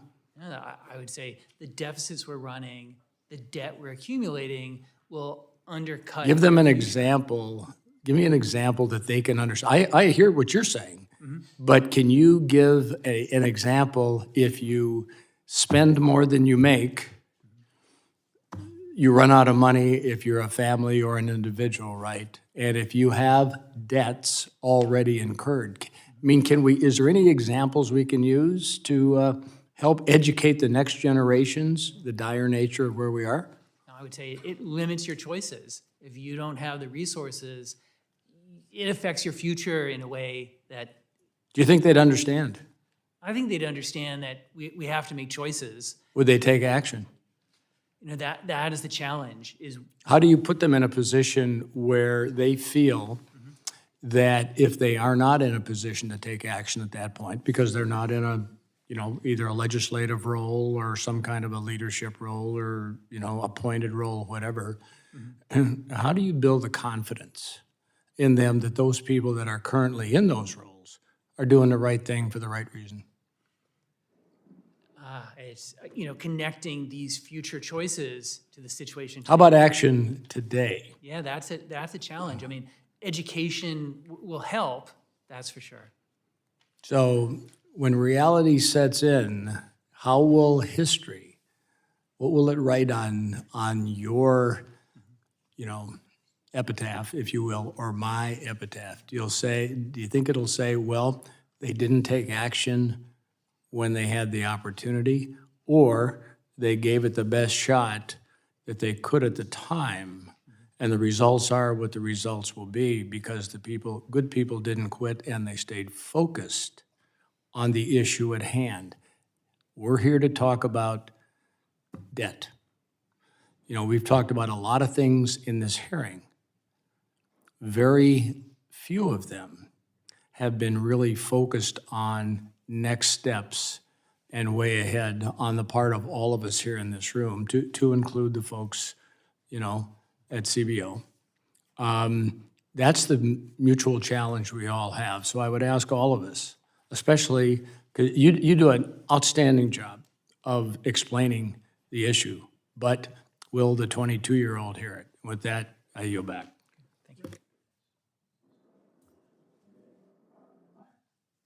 I recognize the gentlewoman from Minnesota for 5 minutes. Thank you for joining us again, Director. I know you didn't come prepared to give parental advice, but that was interesting to watch. This outlook looks better than expected, even compared to the pre-pandemic outlooks. Job growth is strong, unemployment is low, the economy continues to grow. It is clear that policies and investments centered on working families help support a resilient and dynamic economy. Supply-side reforms like housing development and expanded childcare can help strengthen our labor force, increase economic productivity, and grow our fiscal capacity. For example, the CPO outlook projects that net immigration flow will add $7 trillion to the economy over the next decade. Director Swagel, can you explain how comprehensive immigration reform could keep improving our labor force and strengthen economic development? Yes. It's, as you said, immigration would add to our economy. Our labor force would be higher. That means our income would be higher, our output would be higher, and that in turn would generate additional tax revenue. And that's what we have under the immigration we project so far. A reform could further those, those changes. That's wonderful. Childcare is another good example of a policy that invests in our future and can have long-term positive impact for households and the greater economy. Our Education and Labor Committee passed important childcare provisions as part of the Build Back Better plan, lowering the costs for families and increasing the supply of stable, high-quality childcare should help improve labor force participation, especially for mothers, while still guaranteeing livable wages for childcare workers. Does your 2020 analysis of the Democratic proposed policies on childcare support these findings?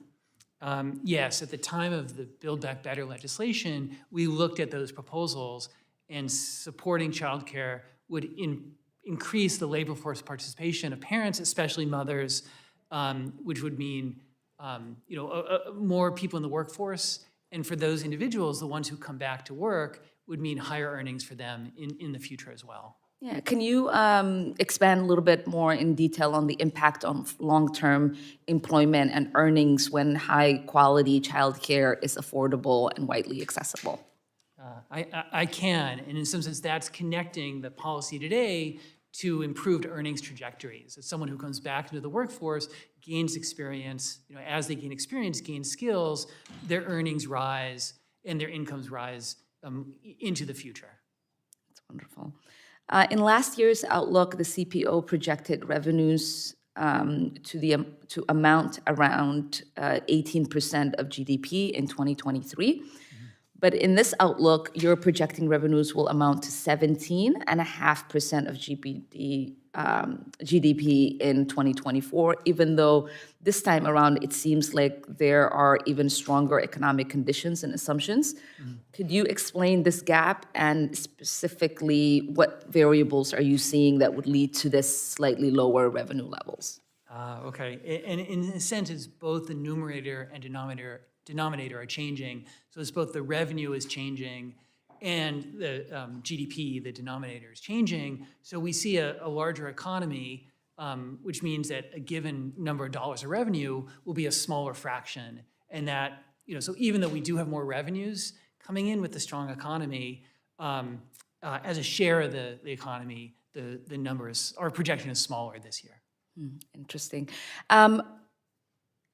Finally, can you account for, obviously we have this massive job creation, low unemployment, inflation is down, but it seems, and you probably heard from some of my colleagues, that people are still saying our economy is bad. What do you account for that?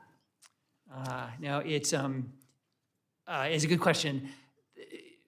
I was going to say, I'm the economist and not the sociologist or psychologist. We've had several challenging years. The economy is coming out of it, but of course, many families' incomes are still affected by the difficult times of the past and the high inflation that we had. Even though inflation's come down, the price level is still high. And so all these factors are affecting families. Well, thank you. I yield back. Thank you. The gentleman from Georgia is recognized for 5 minutes. Thank you, Mr. Chairman. Let's start off with this because I just want to follow up with my colleagues' questioning here about inflation.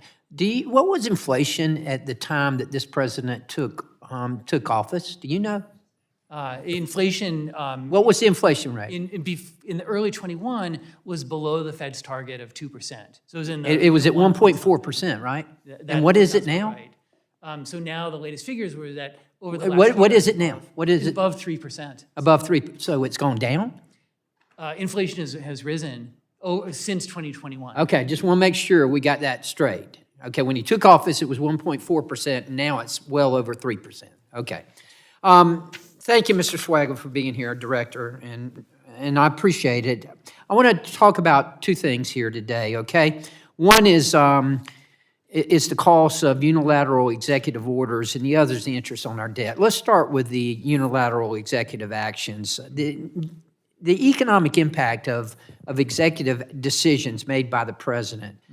We know that this president has declared war on prosperity and opportunity. We know that day one, he declared war on fossil fuels and just destroying American energy and with that goal. And we should have, and we should have an entire hearing on just that, but we don't have that opportunity. But, two things. First of all, this president, he's talked about forgiving and tried and attempted to forgive. I shouldn't say forgive because my colleague, Representative Good, pointed out earlier, transferring student debt to other taxpayers, not forgiving it, but transferring it to other taxpayers. And weakening work requirements for government programs and crippling our energy sector, as I mentioned before. But recently, he's also proposed a ban on LNG, which does two things. First of all, the economic impact that it has on this country, and then the environmental impact worldwide that it has. Both of those are tragic. But let me ask you, when you does the CBO, do they account for executive actions in your baseline estimate when you do your figures? Yes, sir, we would. As an example, the export ban that you mentioned on natural gas, that came after our projections were set. So in our next update in the spring, we will look at that and say, well, what effect does that have, if any, on the budget? Okay, do you anticipate it being a positive or negative impact economically? I would expect that to lead to lower investment in natural gas, and that seems like it'd have a negative effect on. Absolutely, I would agree. I appreciate that very much. So basically, that's my next question. Whenever we have these type of decisions, does decreased economic activity resulting from executive actions impact our debt? It does, because stronger growth would mean more job creation, more revenue, lower deficits, and improve our debt trajectory. Is it better or worse for our fiscal future to be energy independent and to trade our resources with the rest of the world, in your opinion? The U.S., in terms of the economically speaking, you're an economist. That's why I'm asking you. Yeah, the energy boom in the U.S. has been a tremendous positive for our economy. So, it's a complicated situation, but that's the big picture, is a huge positive for our security and our economy. Okay, let me ask you this, and I have it written down to ask my staff, but I'm going to ask you because you're the expert. Where does interest on our debt rate now as far as line items? Is it fourth? Is it third? Where is it? It depends on how you tally it. I'll tell you right now, our projection for this year is $870 billion, which is more than defense. So defense is $822 billion, a little bit less than non-defense, which is $917 in discretionary. So that gives you an indication. interest is like about the same as we're paying for defense discretionary. But if we're talking about line items, Social Security is first. What would be second? Medicare? Yeah, Social Security is, this year we're projecting $1.45 Okay. trillion. And what would be second? Medicare is just under $900 trillion, and then Medicaid and CHIP and others would be after that. Okay. So that would, But I'm talking about individually. So Medicare by itself is 900? is just under $900 billion. Okay, so then we would have the interest on our Interest debt, would be and that would after be that. third. Yeah, that's right. And it won't be long before the interest on our debt will surpass Medicare. Next, in 25, that's what we project. So in 25, the interest on our debt will be the second highest line item in our budget? That's right. So in 25, we have $951 billion of interest is our projection, and Medicare is $940 billion. Wow. Yeah. Wow. Wow. Okay, thank you. I appreciate you being here today. Thank you, sir. The gentleman from Wisconsin is recognized. Thank you. Couple of comments. The Chairman of the Federal Reserve, Powell, commented recently on the state of the economy, stated that. Could you comment on his remarks? Will it have any effect on future proposals from President Biden as far as the amount we spend? I'm sorry, I missed that. Will the comments of Chairman Powell Yeah. have any effect on, you think, on the type of budgets being proposed by President Biden in the future? I mean, it seems like the Fed is staying out of fiscal policy, so it just doesn't seem like there's that going to be an impact. Weren't there kind of some cautionary statements made by Chairman Powell? I mean, he talked in his last press conference about the unsustainability of Unsustainable, I would say that's a judgment call. And what did you take out of him saying our current path is unsustainable? I mean, I think that message matches ours, that action needs to be taken to avoid, the problems arising from a fiscal crisis. Right, and that fiscal crisis is caused by a deficit, right? That's right, deficit and mounting debt, that's right. Okay. So do you anticipate spending less on mandatory and discretionary spending because of his comments or concerns that you share with him? No, I mean, no, like I said, the Fed, my interpretation is the Fed is really staying, out of fiscal policy. Well, I don't know if that's the way I'd look at it. We have a lot of people coming here right now, and the high cost of housing is something that will destroy the middle class for the next generation unless something is done. I think we had at least 370,000 people come into this country in December. When I talk to my local landlords or developers, even as far away as Wisconsin, they see a growing number of apartments filling up with people who are sometimes should be viewed as illegals. Do you feel, and apparently you wanted to stick your nose in the housing market, at least in response to past questions, what effect do you think having this huge number of person coming in the country so quickly will have on the cost of housing, availability of apartments, that sort of thing? Oh, yeah. No, it's definitely an impact. That, as you said, the increased immigration means an increase in the demand for housing. Initially, the new immigrants tend to live with family and friends. Well, 370,000 is a lot, yes. There are examples of people with, 8 people in an apartment or something. That's right. But still, when you have 370,000 people, new people show up in a month, that's in addition to the people who are coming here, the legal pathway. It creates a housing shortage, right? I mean, that's what my landlords are telling me. No, over time, the increased demand for housing will lead to higher prices and higher rents. Higher prices and higher rents. That's exactly right. Does that concern you? Do you think in any case you might begin to prevent all these people coming across the border, to prevent housing going outside the abilities of our young people? It's a challenge for families, the affordable. It's a challenge. That's what it is. It's a challenge for you if you want to start out and raise a family, right? It's a challenge when the cost of housing goes up. No, that's right. Do you know how much housing has gone up, say, in the last 2 or 3 years, percentage-wise, both housing and rents? I don't know, but right now it's a key driver of our continued inflation. Right, it is a key driver. That's true, that's true. As far as you mentioned that some people, some corporations don't pay taxes, there's been an increased use of tax credits to do what I think historically is done by spending money. I'm thinking of the green tax credits, I'm thinking of the low-income housing tax credits, which I think benefit primarily,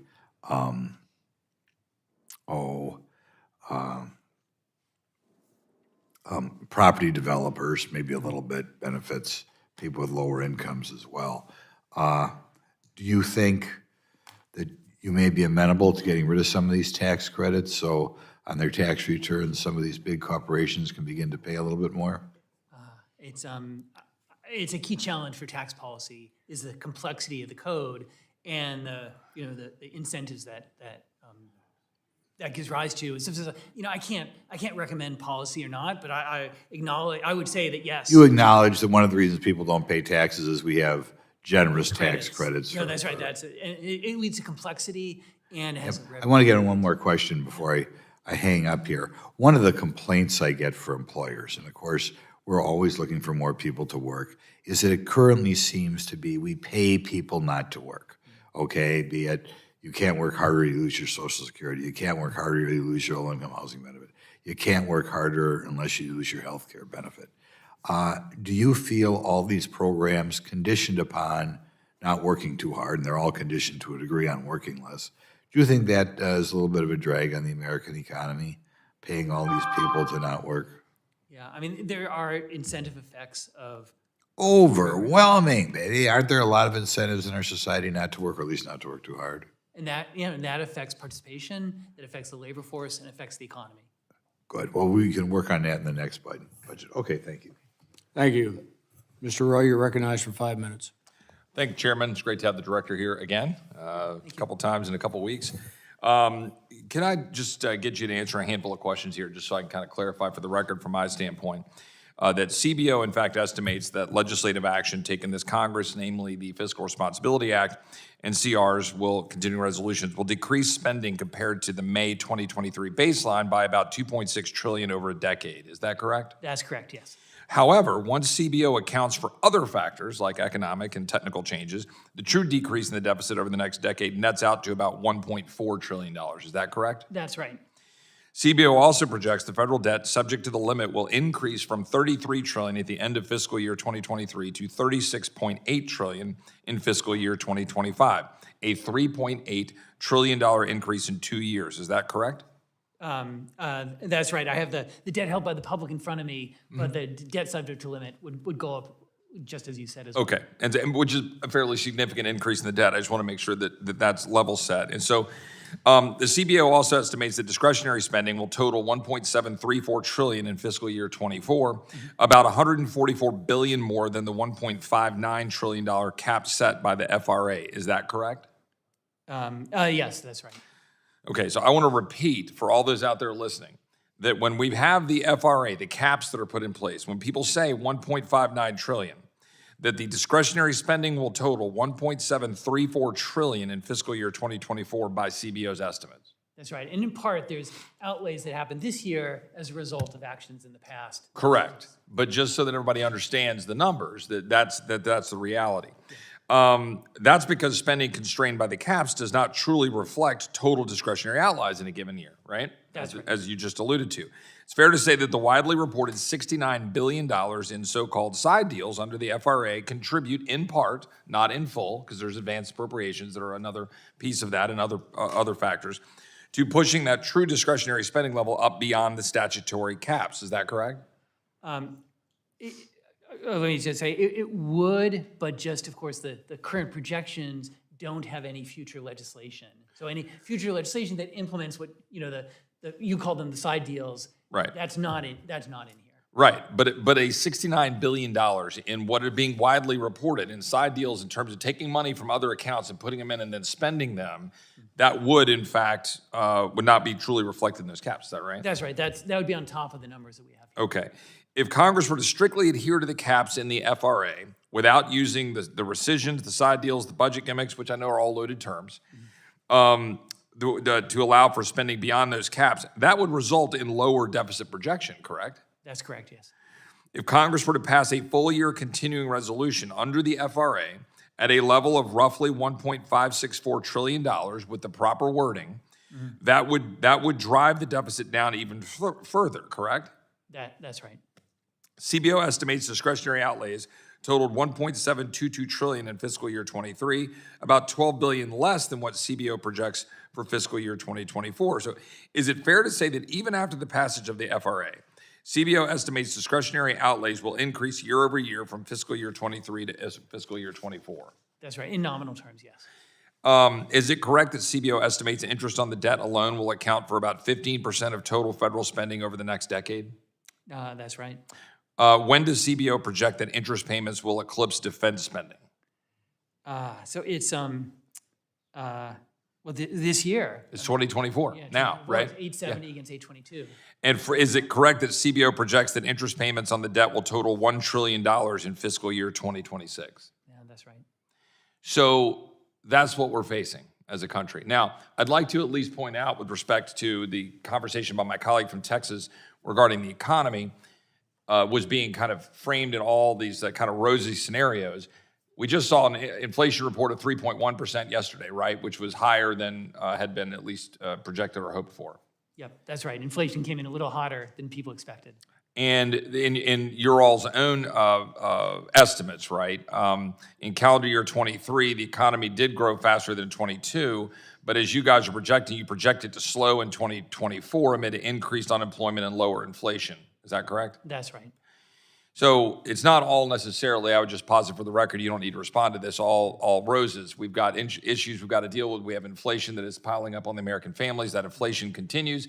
And when there's projections, as I believe CBO has, in light of some of those reports about the slowing of the economy, with the possibility of juicing it with interest rate cuts, what is that going to mean with respect to inflation? These are the complex environments that we're operating in right now, and we've got to be mindful of that in all of our policies. If we continue to spend money we don't have, inflation is going to continue to get worse. I yield back.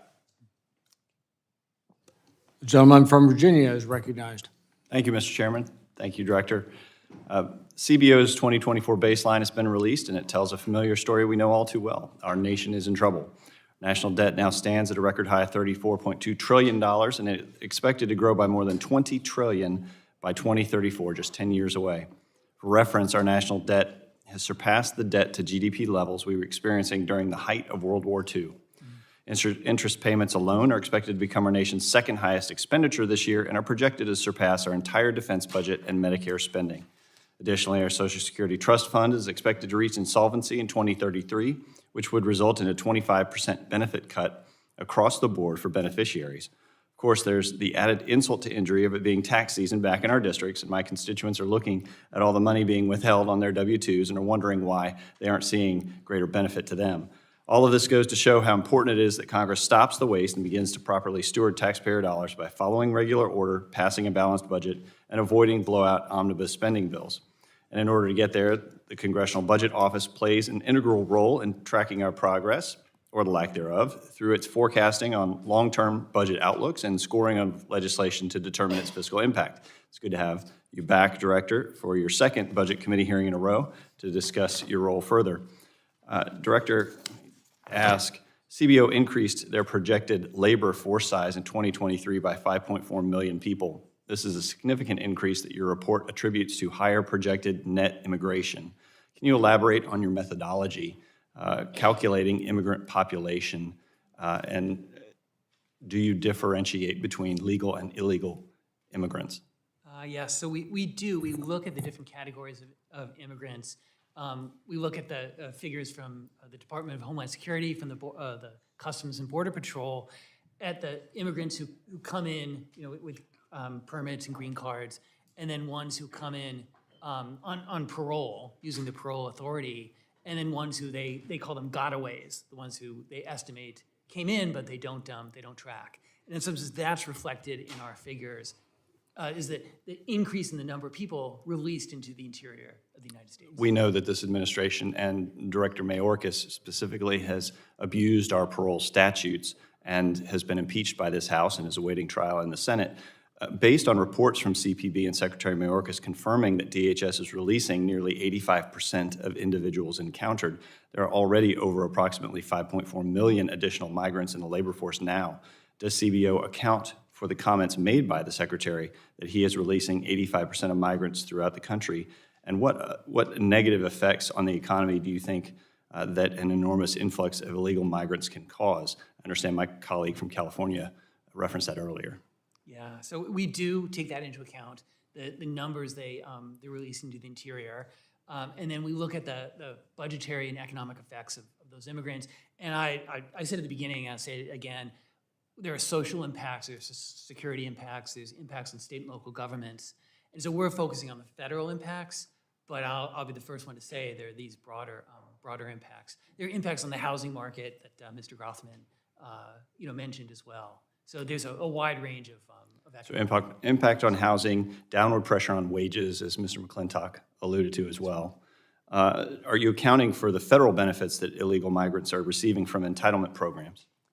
So some of those we do have in our budget projections. The increased population means that some people are entitled to say some refundable tax credits, and that we would have other benefits. Well, some of the spending is discretionary, and that that would be for future Congress. There's other benefits immigrants will be entitled to over time, and we're still working to analyze all. And some of it is beyond the control of Congress. Right now in my home Commonwealth of Virginia, they are debating whether or not to allow illegally present children to access state-run Medicaid, and that will have an impact on our budget here federally, correct? That's right. There's those state and local impacts that affect the federal government as well. Are there data sets or information sharing agreements that you currently do not have access to at the state or federal level that you believe would help give CBO a deeper insight into the cost of illegal immigration? The data are difficult because they're piecemeal. We've been able to get the data we need from DHS. Much of it now they've made public. So it's not that we can't get it, it's just putting it all together and understanding it. In some sense, that's the challenge. Thank you, Mr. Chairman. I yield back. Without objection, I would like to submit for the record an article by the Wall Street Journal editorial board titled, "CBO Shows the U.S. is Paddling Toward the Fiscal Falls." This article reiterates the growing debt crisis our nation faces. So ordered.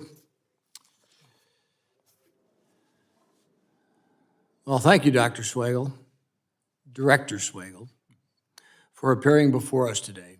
Please be advised that members may submit written questions to be answered later in writing. Those questions and your answers will be made part of the formal hearing record. Any members who wish to submit questions or any extraneous material for the record may do so within 7 days. With that, the committee stands adjourned.